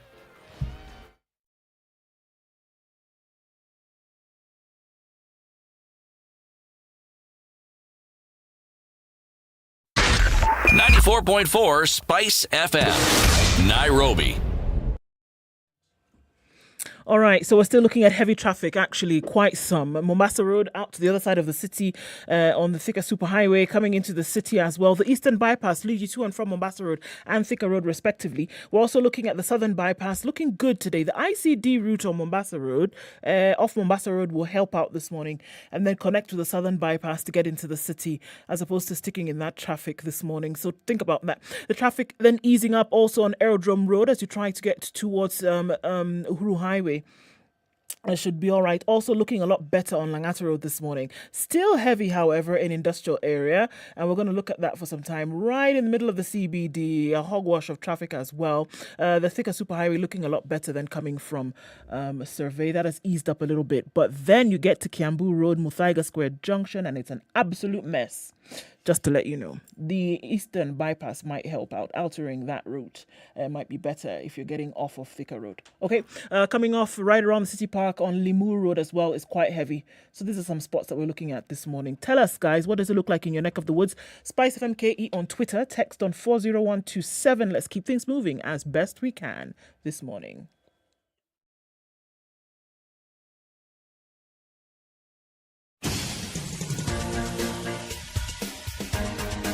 This is The Situation Room, the home of hard-hitting political commentary and penetrating insights about the state of the nation. This is a talk radio experience like no other. The Situation Room, a place for hard truths, debates, and elevated conversations. The Situation Room, witty, political, engaging, deep, controversial. In the room, we have C.T. Muga, researcher, academic, seasoned political observer, a fountain of wisdom in these politically uncertain times. Ndu Oko, Nigerian by birth, Kenyan by choice, communications expert, Pan-Africanist, a truth seeker and believer in people power, and Eric Latif, agent provocateur, the man in the chair, seasoned journalist, news hound, a man who believes in punching up, not down. This is The Situation Room, the only way to start your day. 6 minutes after 9. We get into the fourth hour of the show. CT, today's proverb. When the roots of a majestic tree begins to decay, it spreads death to the branches. When the roots of a majestic tree begin to decay, it spreads death to the branches. It does. And you will not tell, by the time you start noticing that the branches are drying up, the leaves are drying up. That tree's dead. Tree gone. That tree's dead. It's completely dead. The root event happened a long time ago. In fact, as I mentioned earlier on in the morning, the only time that you can actually know what's happening is, say there's a typhoon, some force of nature or wind that topples the tree over. That is what will tell you there's something wrong with the roots. But in the absence of that, by the time the leaves are browning and yellowing and the twigs are beginning to become tender, that tree died a long time ago. Yes. We'll continue the conversation with Naomi Sidi, co-founder Pamoja Alliance and Secretary General Umoja Summit Party. And now we open up the phone lines, 0719-012-600. Do you agree on the need for a unified coastal voice? That's what we want to hear from you. And also SpiceFM KE on YouTube, on Facebook, on Instagram, and Twitter. You can call in and we hear from you. As we're going into the break, Naomi, you're talking about the same. I mean, this is something that there are leaders who say that they are behind this, but because of their current political situation, they are not coming out openly. Those like yourself, who are not currently aligned, directly attached to a political party, and therefore championing this, how many are there? Many. There are 2 currently, even without the continuous voter registration, I'm counting the cost vote to be about close to 3 million. Out of those, perhaps 1 million plus. That will not say that we have been in this political party in this region for this long. We didn't get very much, basically, on infrastructure development, education, health, mention anything. We have always been the second-class citizen. They all know that. They don't know how to come out now and address that, because you need a unified voice somewhere where you can go and say, have you people realized that this is not going the way it should go? So that therefore it can go forward. They are there. There are many. Many are thinking like us. What is left for them now is to recognize that Umoja Summit, speaking with one voice is our slogan, is an avenue. An avenue. It doesn't have to be just us. It can be a collective process of this, all these political parties coming together. But it is the only avenue, this unity, that will be able to bring these people to come and talk to. Right now, where do you want them to go? Even if they are thinking that they want unity and they know it is the only way. Where do you want to go them to go and report? Because they are all fragmented. One is in ODM, the other one is in Jubilee, another one is in Wiper, everybody's everywhere else. Where do you go? And all those parties are not from the coast. So we are going to tell who? There's another concept that I think you'll be dealing with soon, and this is that of marginalization by the minority. So among this minority group, there are still minorities within it. And you've even mentioned it a couple of times. So the coast has the people that you consider the indigenous people of the coast. Yes.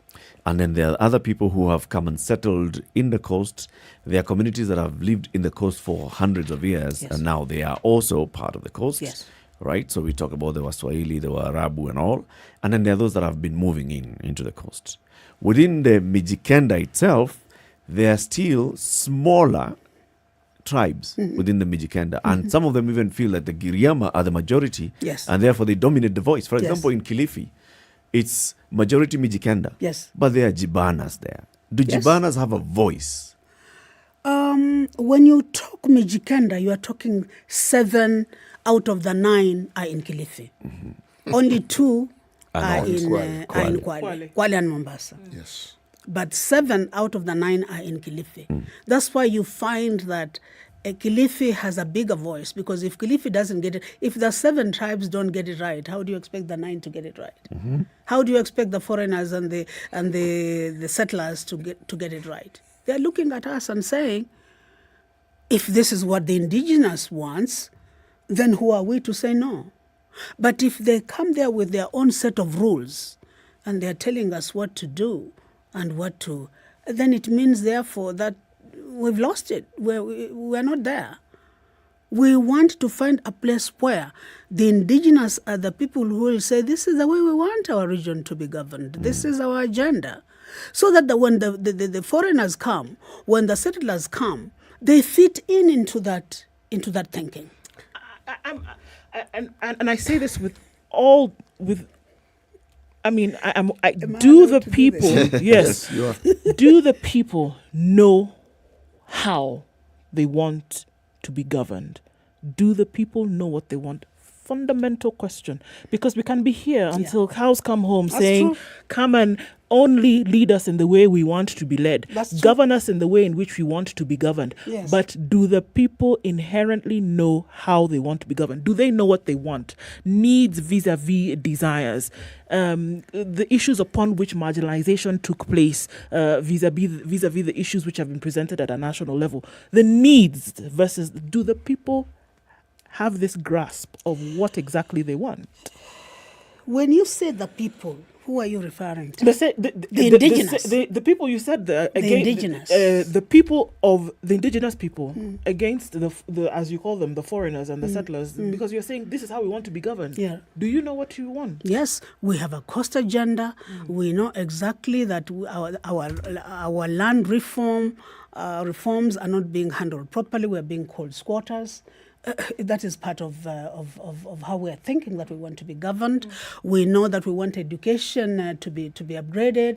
Over the years, we have really done well. We have doctors and professors at the course these days who have no jobs because our jobs are being taken by other people. In the health sector as well, we find that we have no. It's only now with devolution things are changing. The course people know how they want to be governed. They want to be like everybody else up country. That's why we're calling it current and historical injustices. We want to be like Nairobi. We want to be like Central. We want to be like everywhere else. Okay, so you said something just now which was Yes. very interesting, that Yes. devolution allowed a certain number of things to happen. Yes. And I keep giving the example of Kwale County because, looking at what the current governor, truth be told, and I mean, kudos to him in terms of what he's been able to do, whereby you had abject poverty, you had lack of education, and now you're seeing schools, for example, education coming to the people. You have schools being built from the very basic playgroup for children up until high school. Things that never happened before. So is it a coast general community agenda that needs to take place here, or you need the rising up of individual leaders who are going to set an agenda that people will then follow? There comes now the importance of being able to put the right person into those positions. Obviously, the governor of Kwale must know what actually the thinking of the people of coast need. What you are saying, do we know how we want to be governed? Obviously, somebody like the governor of Kwale knows. Are we therefore able to put in all those counties somebody like the governor of Kwale? It's possible. But it will depend on us speaking with one voice to identify that person. It was just by fluke that the governor of Kwale has been there. Everybody has given him praise and praise and praise. Are we going to allow him, if only we speak with one voice, are we going to allow him to be able to get into another? He's still young. He's not, I don't think he's even 70. Are we going to allow him, therefore, to lead by example somewhere else? Because he has already led by example in Kwale, can he live by example somewhere else? But if you go to Kwale, even the governor of Kwale is loved and hated in equal measure. Yep. True. Yes. That's natural. That's human nature. So we should be able to know that this is the leader we have. Hakuna binadamu kamili. This man can do this and this and this and this, and put him in that place where he has been able to perform. And look for somebody else who will come and lead by example on the areas where he has performed. Which is why I want to come to that again, intra-community competition. All right? So, for example, in Kwale, yes, those two major tribes, the Digo and the Duruma, yes. right? Are they able to sit and say, okay, together, these are the things that really affect us as a people? Or are they going to be divided among, look, this is a Duruma now, we have a Digo, where we need a Digo to come and take over this position. No. Are they, and even look at Kilifi now, those 7 in Kilifi. Do the Chonyi have the same voice as the Giriama? Do the Jibana have the same voice as the Giriama? Are you Giriamas willing to listen to the Chonyi? Or are you going I to would say? actually not even pick on the Choni, I would pick on the Kambe. The Kambe. Yes. Do they have a voice Yes. the same as those are the bigger? And the rabbis. Yes. Yes. Smaller communities. We want to do better than that. How? We want to bring all those people into one basket so that they can speak with one voice, so that they can think alike, so that we can identify our cost agenda, so that we can identify how collectively we want to be governed. We want to run away from the fact that the 9 tribes must therefore perform singly, that the Duruma must be heard differently, and are they going to speak like the Giriamas? No. We want them to also, all of them come together. That's why I started by saying, if the 9 tribes who are known to be the indigenous of the coast, if they don't unite and speak with one voice, even the foreigners and the settlers won't. But you know, Naomi, one of the things that you've done when you've singled the Mijikenda are found in Kilifi and Kwale. Yes. How does this conversation include the Pokomo? How does it include all the communities in Lamu? Because many of the communities in Lamu are indigenous of the coast, and you'll find many of them in Mombasa, and so they're indigenous. How do they fit into it? Then you go to Taita Taveta. And then what Eric mentioned in humor is actually very true, because the coast is unique in that sense. Yeah.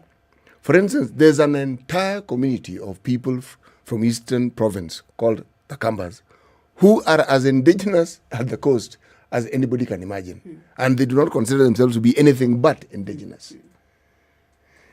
So long as the conversation continuously only talks of the Mijikenda, there are all these groupings who will feel marginalized. I understand it has to begin somewhere. Yes.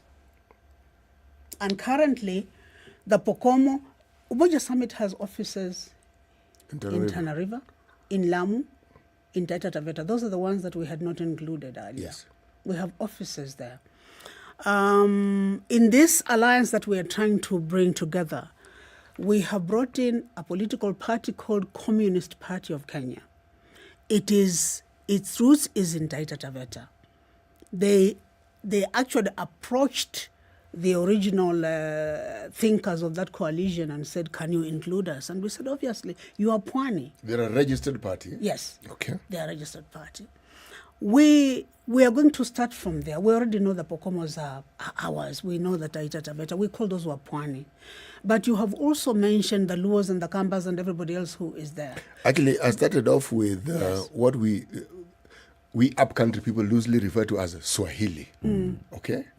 Without understanding that those communities, they also have distinctions. It's not just general Waswahili, no. Those are also with us to a point where you will notice that the formation of the leadership of this alliance, including Umoja Summit Party, but even the alliance of the political parties, those Swahilis are there. Swahilis, we cannot call the Swahilis the Ormas, we cannot call those foreigners. Those are our Pwani, because most of them are born and bred there. So those are our Pwani. When we talk about indigenous, I suppose we are talking because the Mijikenda are the majority. But I don't think we are talking tribe. I think we are talking, when we say indigenous, we are talking numbers. And you're talking natives. Yes. I like the natives. word natives. Okay. Yes. Natives. Yes. And the years then. And the years, yes. Yes. Because Yes. there are people who, irrespective of their ancestry, Yes.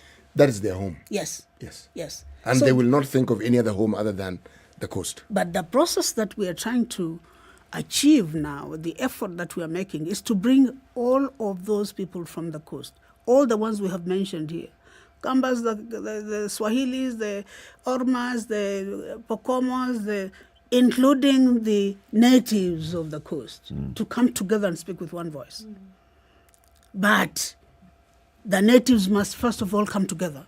Otherwise, the other people will say, not sasa have kama hao leadership." wenyewe hawataki, why should we even... Why should we bother? Yeah, why should Why we should bother? we? Let's go to the phone lines. Mike is in Mombasa and he wants to contribute. Good morning, Mike. Good morning to you. How are you all today? of you. I'm very fine. Very good. Can I ask something? Yes, go Yes, ahead. please, go ahead. Naomi City, my name is Michael Katana. I really appreciate and I understand and I trust that whatever you are telling us today is reaching many of us. But I'm born and raised in Mombasa. I'm Mijikenda, I'm Kambi by tribe. Charles Muga was maybe not my teacher, but was my teacher before. Mike So, Ujambo. Naomi, Ujambo, Charles. Yes. So, Naomi, if we're talking about cost, we should first of all, and if you allow me to say this in Swahili, first of all, tukomboe Mombasa. Tukikomboa Mombasa, then we'll get our recognition, because Mombasa is the hub. For the last 4 decades, we've never had a Mombasa MP. Maybe we've had MPs, but let me talk about since the time of devolution. We've never had indigenous Giriama governor, senator, women rep. So for us to be recognized and to be respected, like you mentioned Nairobi, we need to put one of our own. And how do we do this, Naomi? It's for you and your people, and these are the Mijikenda political parties, to consolidate big numbers in the forthcoming elections and to make the Giriamas and the Mijikendas move into Mombasa and take votes. Because in Kwale, it is our own. Kilifi, it is our own. Kilifi, if you talk about Tana River or Lamu or Saveta, those, as you call them, coast areas, those votes are our own. Let's come to Mombasa. And when I say this, it's not about the coloring or anything. It's because Mombasa is seen as the coast. That is all. But Mike, I want to ask you here. You're saying it's not about the coloring and all, but it sounds like it's a coloring and all. It sounds very much like it's the coloring. No, But it this isn't. is the beginning of the Because trouble. when you say that, for example, that, since devolution, you have not had governor, woman rep, senator who is coastal, I don't understand. I do. It is because of what we are lacking. We are Mike, really running there's a away from problem the here. I hear what you're saying. As somebody who grew up at the coast, I understand exactly what you're saying. But you see, there is also the rights of the minority. I believe that. Yes, and the minority also have the right to have an equal say in this very same cake. Because when people talk about tyranny of numbers, this is now what we're talking about. So that just because somebody has the numbers, then it is their rights that must trump the rights of other people. And sometimes that is what we try to avoid. I hear you very clearly, Charles. At one point, you say, is that Charles? Yes, it is. At one point, you say it is right to be called tribal. Oh, yes. Oh, most certainly. It's a view I hold very strongly. Yes, it is. Thank you. So at this point, let me be called Mkabila. Yes. Because I remember very well. From 70s, we've never, in Mombasa Island, we've never had a Mijikenda member of parliament. But why haven't the Why, Mijikenda Mike? voted in Why one of haven't their they- own? Why haven't So they where come out was- in a way you that remember would when- suggest they should be voted in? Remember you mentioned Chiboli Wasuma. Yes. Do people remember here that Chiboli Wasuma once tried to become a president of this country? Yes. Yes, he did. How many votes did he get? Hardly. Allow me to say something also. So what is the problem? Allow me to agree with you, Mike. His name is Michael. It's called right? Mike Yes. Katana. Allow me to say Naomi something very that, well, Naomi. and I want to agree with you 100%. You know, the reason we haven't had an indigenous governor or members of parliament or whatever since independence in Mombasa is because of our own fault. The majority anywhere in the world must have their way, and the minority must have their say. That's not me saying, is it, Charles? Yes. You are more educated than I am. You are younger than I am. And the majority of voters in Mombasa are the indigenous. Why is it therefore, and you have just told me that do we know how we want to be governed? Unless you put your man there, your woman there, the one who will know how you want to be governed, how are you going to get the right of your right of development, of education, of health, of whatever else? It tells you the majority of the people in Mombasa are not tribal. They It vote for only- quality. It only says that. It only says that. But it is not the solution to the development of the region. So Mike is right. Until we find the solution or the what do you call it, the way to actually place the person who represents the majority of the people in Mombasa, you will never get it right. Right now you're complaining about Mombasa all the time. How do you know that the governor who is there is listening to the minority? And therefore, that's why things are not That is what Naomi happening. said, and I Yes. called it Yes. marginalization by the minority. Okay. So among the minorities, you're already forming another minority that you want to say that these are the minority, why should they be here? This is why I was bringing the issue of those smaller communities, even within the indigenous people. Are they going to get to a point where, okay, so we've achieved this, we have moved out the foreigners and the settlers, but now this is for the Giriamas and the big time people? You know, in Kilifi, for instance, let me give an example. Are the of Ribe Kilifi. going to have Yes. a governor in Kilifi County? Ever? Yes. Yes, because right now, as With we what speak, numbers? in the last 2 election years, where governors have been now for their second term that they're leaving, there was a Giriama governor in Kilifi, as you're aware. But the deputy governor has always been a Muribe. The senator has always been a Chonyi. The women rep, was a Giriama, and then we changed to a Kauma, one of the very small ones, as you know, Charles. So there is something called guided democracy, which we have not embraced so well even in Kilifi, because you are not going to put me as the woman rep just because I'm from the minority. I would like you to be there because you qualify to be there, you are able to perform and deliver, and you're able to know what your job description is and why we have put you there. Not just because you're a Kauma. We are putting you there because you're a governor, you are a Giriama, we are the majority. But we're not putting you there because we are Giriamas, we are the majority in Kilifi. No, we are putting you there because we are hoping You'll do your job. Yes. That you'll do your job. Precisely. And Represent us you'll as a serve people. everybody. Precisely. Okay, let's hear from Geoffrey, also calling in from Mombasa. Good morning, Geoffrey. Morning, Eric and Lou. How are you? Good morning. Morning. Well, I like the conversation because I happen to come from Mombasa. I am Geoffrey. I live in Mombasa town. But I am born in Shimba Hills in 1970s. And I was raised up there. And all my time of youth age to this time, I have lived in Shimba Hills.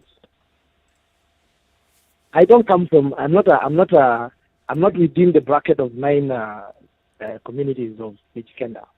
I'm a Kamba by tribe. Yep. But all along, I have lived in Mombasa. I have known that this city is like Nairobi. It's a cosmopolitan city. Anybody who fits any position, regardless of which tribe he comes or where he comes from. I think our point here, I want to correct the madam that if we say we need to give it to the natives, and the natives do not have person with the capability to present this city to the next level or to do the right things, then I don't think we are going the right way. I just think we must come together as all communities in Mombasa and not put the communities in Mombasa, not put Machikenda there as in let Mijikenda take the places, let Mijikenda lead, let Mijikenda do this. No. Put in the basket, everybody. And the best person, yes. Geoffrey, let me put this into perspective. These coastal people we are talking about, it's not an abstract idea. They're actually people. And this Mombasa is where they come from. This Kwale Kilifi and all this is where they come from. If you look at the whole country and you look at where people come from, it is the majority of those who come from there who vote their people in to represent them. This is really what is being said here. If you look at Mombasa realistically, I'm somebody who grew up in Mombasa. Changamwe area has been a province of the Kamba for the longest time. They've had a gentleman called Kiliku who was MP and actually thought it was a permanent position. Yes. Okay? Yeah. You go to Mombasa because it's cosmopolitan, you find what is represented in Mombasa is what is represented even in Nairobi. Depending on the numbers that you have in a certain area, certain people are represented as MPs in those areas. Now, what Naomi is talking about is people seeking determination, saying, we come from here. This is where we are actually from. Other people enjoy these benefits where they come from. Why are we not enjoying the same benefits that other people are enjoying? And you heard her say it is our fault. And they're trying to rectify that fault. I will agree with her 100% because look at Muthui, what he is doing right now in Kwale. Muthui looks at every child from Kwale that scores good marks to go to a national school. and introduce something like every child that scores these marks must be educated by the county. Mvura is in Kwale, and the children that are scoring those marks are in Kwale as well. Yep. So if you guys, if Naomi will look at it in this perspective, that let us start growing the young ones to come up with the power in order to exercise their locality with the power of education. Can I ask a question again, if I may, You can Geoffrey? ask. You come from Shimba Hills. The community in Shimba Hills, do they feel accepted as a part of Kwale County? As in the Kamba community? Yes, do they feel that they're accepted as just part of, they just are not part of the Kwale County? Well, they don't feel accepted, but when it comes to resources distribution, in terms of educating children, giving bursaries, they get. So then, but does that not contradict what you're saying? Because if you say they don't feel accepted and yet they enjoy the benefits as everybody else, then it means they're accepted. I mean, in position holding, at the quality In terms of elected positions, yes, there will be that conversation that we're having now about Mombasa. The people of Shimba Hills, born and bred and lived there forever. But when it comes to now electing people, we'll start having the conversation of, but you see, this Kwale is for these people. Diggers and the It's for the Diggers and the Durumas. it's Now, a very- the Kamba are the minority. That is the conversation we're having about the coast. It is a very healthy discussion, and those people who feel disadvantaged must ask the question, why are we viewed this way? And I would like to think that it is what I started by saying. Yeah. Perhaps it is because the natives that we are talking about are not united enough for these people to also think, let's join them. Because if we're united and we think that Charles is a Mkamba, but, no, his name is Geoffrey. His name is Geoffrey. Geoffrey is a Mkamba, but with one voice, as the natives, we think Geoffrey is able to be the governor of Kwale. You can Why give him not? your support. Why Yes. not? But we must speak with one voice. We must agree to that position. But that is not where you're starting from. You're starting from saying that we must have our person there. In order to push this particular agenda. We must start by having Yes, she did, a but- Mijikenda person Yeah. being the leader of Mombasa County. Yes. Now, We're it talking doesn't Kwale. We're matter- talking Kwale. Let's talk about Mombasa for now, Okay. because that's where Mike had started. Yes. A Mijikenda person being the governor of Mombasa County. Yes, It doesn't matter that the other people who are being elected as governor, Mm. as woman rep and all, are also indigenous to Mombasa. That should be the right full position, because if you listen to Charles properly, he told you that, let me take Luo Nyanza, for instance, or even Central Province. You will not see Naomi Sidi there, Griama lady, very educated, very knowledgeable, exposed. Even if she has been lived there all her life. Yes, even if I have lived in Central all my life. Can I be governor of Kirinyaga County? Question. Even if you wake up very early in the morning, no. Why should that now be the case at the coast, just because we are cosmopolitan? Why? Because, let me repeat, I'm repeating, that unless you're putting the majority anointed of the people, who knows how we want to be governed? Who knows what our cost agenda is? Who is yearning to be like Nairobi, who is yearning to be like Kisumu, who is yearning to be other places where we are seeing that things are different from Mombasa, then that's the way we should go. Get the person who is going to represent the majority. Somebody who is, in as much as we will also vet that person and make sure he will be the person that will listen to us, but ideally it has to be somebody representing the majority of that particular area. And in this instance, it is Mombasa.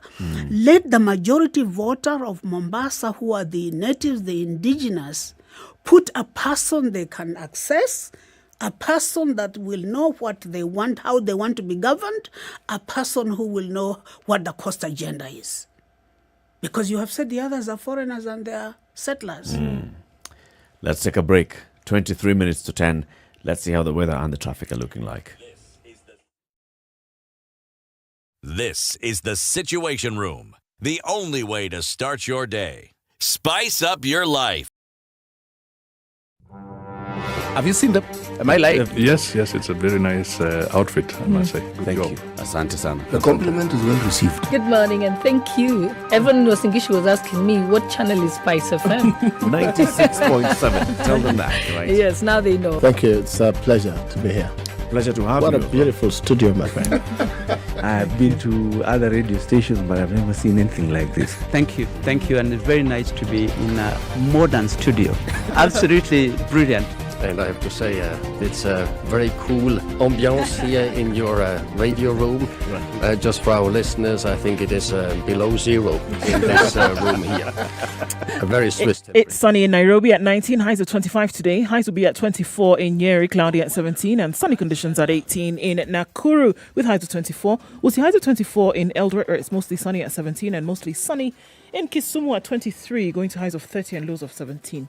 Kakamega will be sunny through most of parts of today, 23 and going to highs of 28 and lows of 15. 22 will be the low in a partly sunny Mombasa, going to highs of 28. 29 will be the high in Malindi. Light rain now at 26, mostly sunny conditions at 22 in Kampala, with highs of 28 and lows of 16. We'll see lows of 22 in a mostly sunny Dar es Salaam at 25.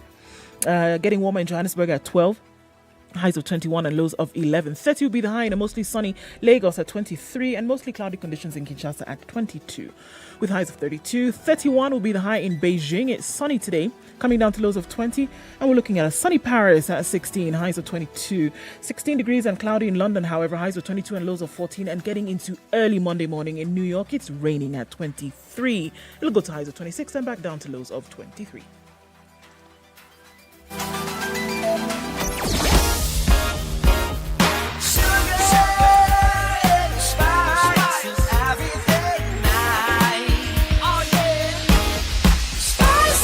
It's dying down in most parts of the city, but we still have some of those trouble spots, namely Mombasa Road and also Langata Road, just a little bit as you get to the junction there. Wow. Okay. So yes, we're definitely seeing that it's quite heavy on Mombasa Road in and outbound in most parts. In the middle of the city, quite packed as well. Industrial area still having that issue. Lunga Lunga going towards the city. All right. Coming out of Westlands, not too bad right now. Things seem to have reduced quite some. Coming off Thika Road as well, much better situation now. Kiambu Road, that traffic seems to have died down. But Muthaiga Underpass, rather Muthaiga Square there, a little bit of an issue. So let's keep an eye on things and hopefully it'll die out as the morning goes by. SpiceFM KE on Twitter through the day. Text 40127. Sugar and spice and everything nice. Everything nice. Spice up your life. All right, so we need to remember that on our roads this morning, as safe as possible, drivers, we need to definitely be aware of our surroundings as we are traversing the roads.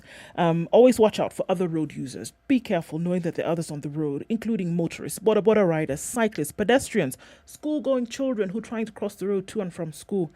All depending on you for their safety. It does not hurt to share the road. It does not hurt to wait for a moment.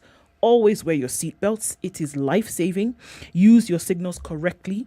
Use your side mirrors. They actually do help. Look around before making any turn. And remember, speed that thrills is speed that kills. Usalama barabarani. Remember that too. We are trying to reach safely. Fika Salama. Message brought to you by NTSA and the European Union. 19 minutes to 10. So 0719-012-600. We're talking about the need for coastal unity. Unity of one voice by the people of the coast, indigenous, and everybody else who's there. Amani, good morning. Good morning, Eric. Good morning, Du. Good morning, CT. And good morning to the guest, Naomi. Good morning. Good morning, Amani. I'm not from the coast, but I'm totally behind Naomi City on all the aspirations she has for the coast and the group she set up. I think the something alliance, Pamoja Alliance, I think it is. Yep. You are totally on the right track. Mm-hmm. I'm a firm believer in affirmative action, which is part of what you're saying, that we need to recognize the people's needs, especially those who are indigenous. And as a political tool, I think it's also correct because those countries in the world who've had those issues where certain groups are being ignored, whether they are the majority or the marginalized, have put in institutions to sort that out. Belgium being a great example. They have the Dutch, they have the Germans, they have the French, and heaven knows which other groups they have. And because of that, they had a rotational presidency, so that the people are represented at the top and their needs are also articulated like everybody else, and everybody has a chance to do that. So kudos to you, Naomi. I'm totally behind you. Good for you. Thank you. Asante sana. 0719-012-600. What do you think of this quest for one unified voice? Patrick has a question, interesting one here. Naomi says, what happens to the people who are not indigenous, who want to run for political seats in the coast region? And I think we've been talking about this just in the last few minutes. Where does it lie for them in terms of importance? I mean, like, you've been here you were born here, you're raised here, you may not be indigenous, but, as far as you are concerned, it is home. You're coastal. This is where you're from.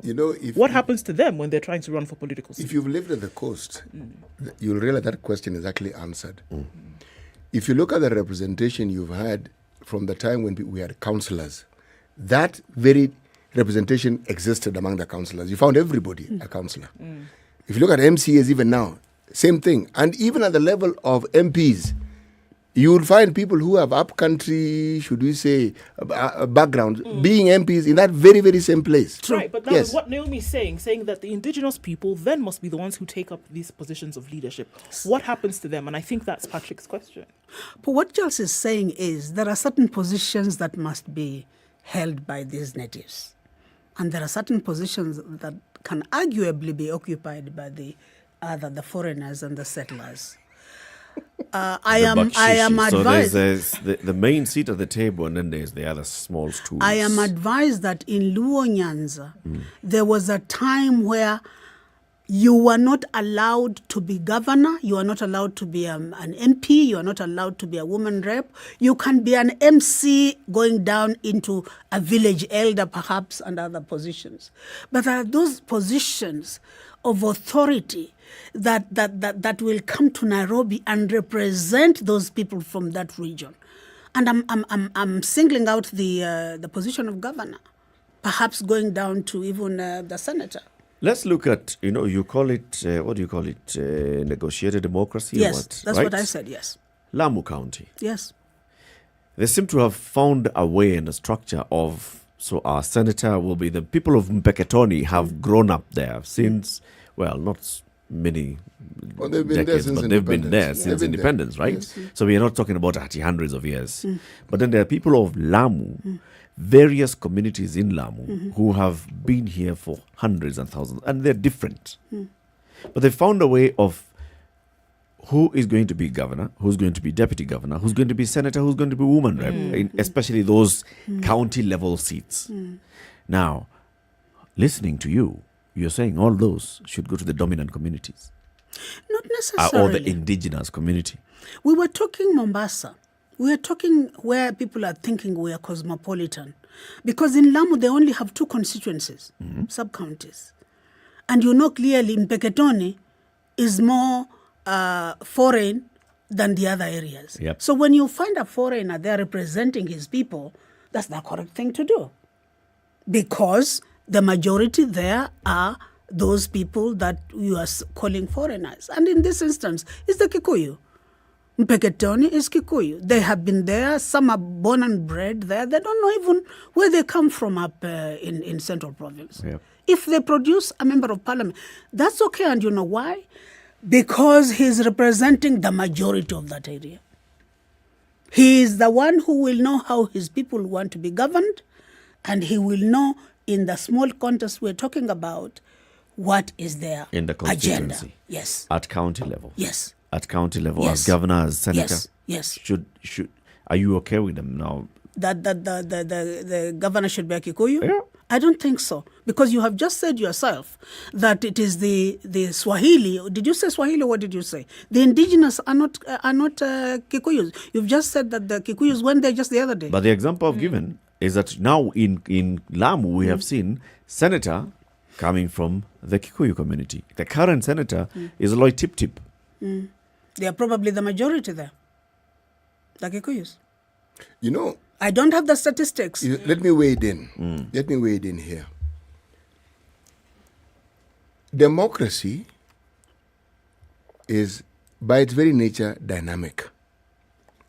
But it is also a tool that has often been used to favor certain groups. And when you say favor, what it means is there are other groups who are completely disadvantaged. Yeah. And that's why the term affirmative action takes root. And it takes root even in political parties where there are political leaders who have been known to tell their people, I know you're numerous in this place, but you are not going to compete with the locals for this particular position. You will not. That is not how you live well with other people. You will support them. Why is it important? Because even at a national level, every community would like to see one of their own a top leader. You can talk around it, dance around it. It's just a simple fact. Including presidency. And that's why they vie for it.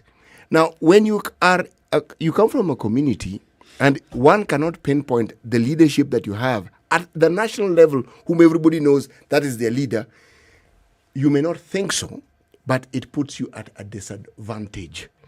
And also, if you look at the thinking of that community, they, even if it may not be true, they will already feel they've been marginalized simply because the understanding is that for you not to be marginalized, you must have one of your own talking for you up there. Devolution was supposed to water this down, but evolution has brought in the same thing, because even at that level, you'll find within this county where everybody more or less speaks the same language, there'll be a dominant community. There's that marginalization, which is why I support that negotiated democracy, where it's rotational, where you agree, like you've said in Kilifi, okay, so this particular seat shall go, and then it's rotated. It's rotated in such a way that you said Aribe can become governor of and nobody Kilifi. misses out. Because you have already agreed that we are the communities here and we shall support. We shall leave this seat for this particular community this time. But shouldn't And that it person moves. be able? Should he be able to perform, or is it any rabbi just because you want that guided democracy? You see, now what happens is There that you come. when you come to the rabbi, Yes. it is upon the rabbi to present a good candidate. Yes. And, And it's if they good. don't? It's good because in the end, we shall be sitting here, all of us as Kilifi County, and seeing we had a very good Giriama governor. We had a very good Chonyi senator or whichever woman rep. But this person that the rabbi gave us, Sio sawa huyu. so the rabbi themselves will go back and say, we presented a bad candidate. We need to look internally.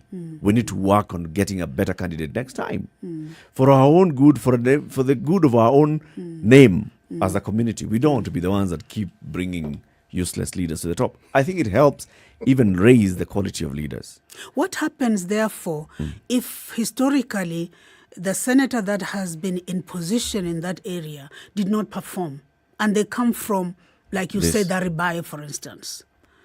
Historically, and you have looked around and found that from that particular place, you cannot produce another senator.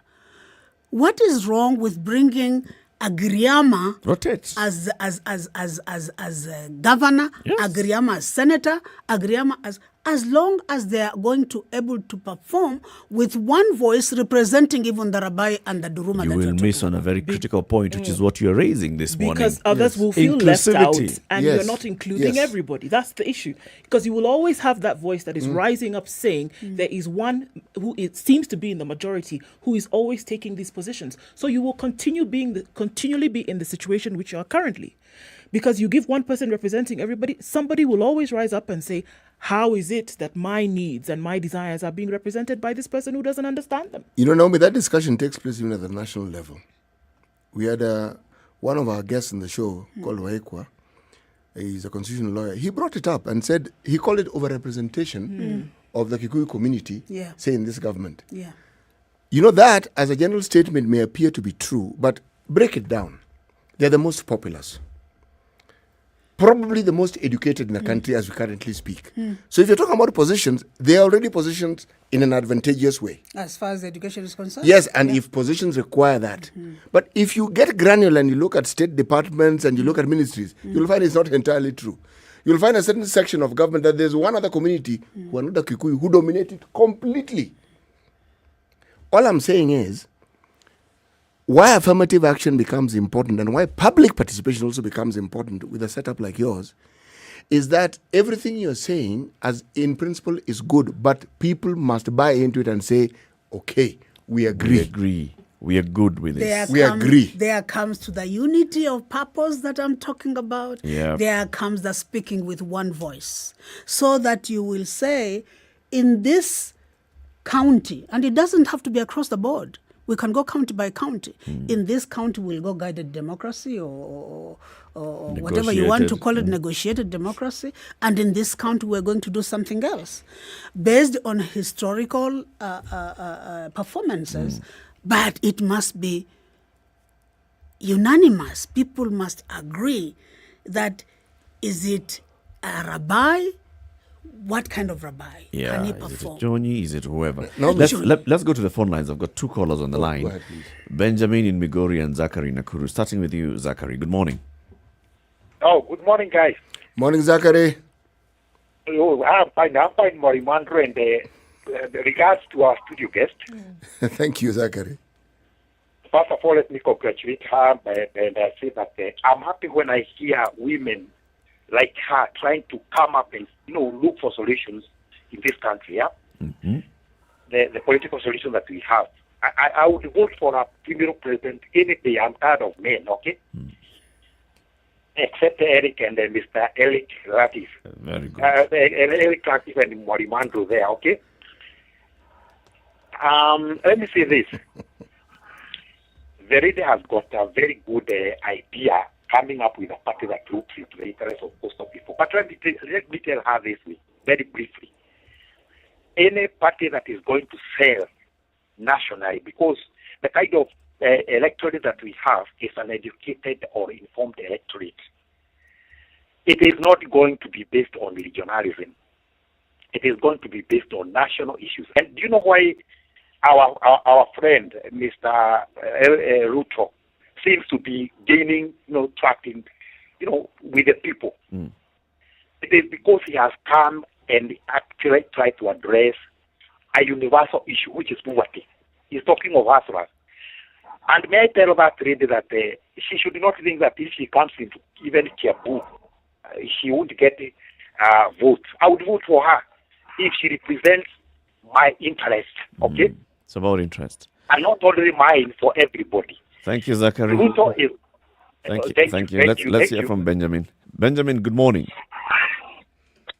Morning to you, sir. How are you guys doing? Good. We're fine, thank you. I just have 2 points to make. Okay. I'm not sure whether statistics has been done about leadership on a scale of 1 to 10. Are local leaders always better than those who have settled amongst them?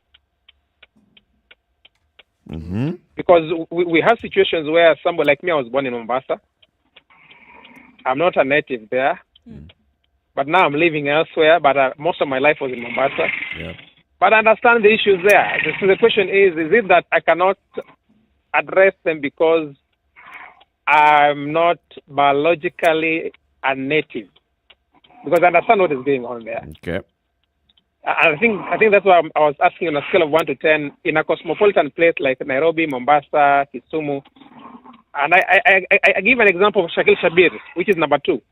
Shakil Shabir has been an MP for Kisumu East for a very long time. And you have the natives. He was just born in Kisumu. Really, on a scale of 1 to 10, do we have better leaders as natives or as non-natives? I think that's where I want us to end it, All in right. my opinion. Thank you, Benjamin. There's this issue of the locals identifying you as one of them. You can come from wherever you come from. Shakil Shabir is a perfect example. The people who vote for him have clearly identified him. His origins, his great-grandparents probably came from Pakistan, but they have figured this is one of us. There is a local acceptance that transcends any discussion we're going to have here.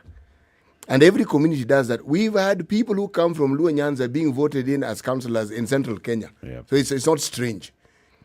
We get these examples. What does it tell you? That at some level, human beings understand those who have their interest at heart, and they don't really care where you come from. But of significance, if you're talking about this from a community that has felt marginalized and who have felt that other communities in the country have actually more or less taken over their interest, that discussion becomes slightly different. Because if you come from, say, central Kenya or Luo Nyanza, people feel you're already advantaged. You may not think so, but that's what people feel. If you are somebody from the northeastern part of Kenya, they'll feel they're disadvantaged. If you come from western Kenya, they'll feel you are more you are more advantaged than them. Already, Yes. Let's conclude this then, Naomi, and you'll come back. You'll come back later this year thank you. you have consolidated and gained grounds on this particular matter. Yes. But your final remarks, your closing word. First, to thank you for having me. Before coming here, I shared the invitation with a lot of people, not only at the coast, but even where we have offices around the country. And they make contribution. I'd like to thank those as well. They made contribution to what I have said here. They have listened to this conversation, and I'm glad you have said that I should be coming again before the end of the year, because this whole picture could have changed by that time. Sure. Politics in this country is now and here. Tomorrow could be completely different. You see people being here, and tomorrow they're in this party. And I'm saying the end of the year because that is the time that a lot of politicians who are in different political parties can move to Umoja Summit or to this alliance of political parties from the coast without blinking an eye, because they know there will be no by-election. Nice. That is the time also that the party or even the alliance information will have gone around the country to say, look, this party is not only for the coast, it's a it is for national all of party. us. Let's form government and change things. Let's change the way this country is being governed. Let's govern it the way people want it to be governed. Thank you very much. Thank you for having me. Naomi Sidi is a co-founder of Pamoja Alliance and Secretary General of Umoja Summit Party. City, 10 seconds with a long proverb of the day. When the roots of a majestic tree begins to decay, it spreads death to the branches. Now my addition, slowly but surely. Yes. Thank you very much for tuning in. Join us again tomorrow morning. Have a lovely day. It's now 10 o'clock.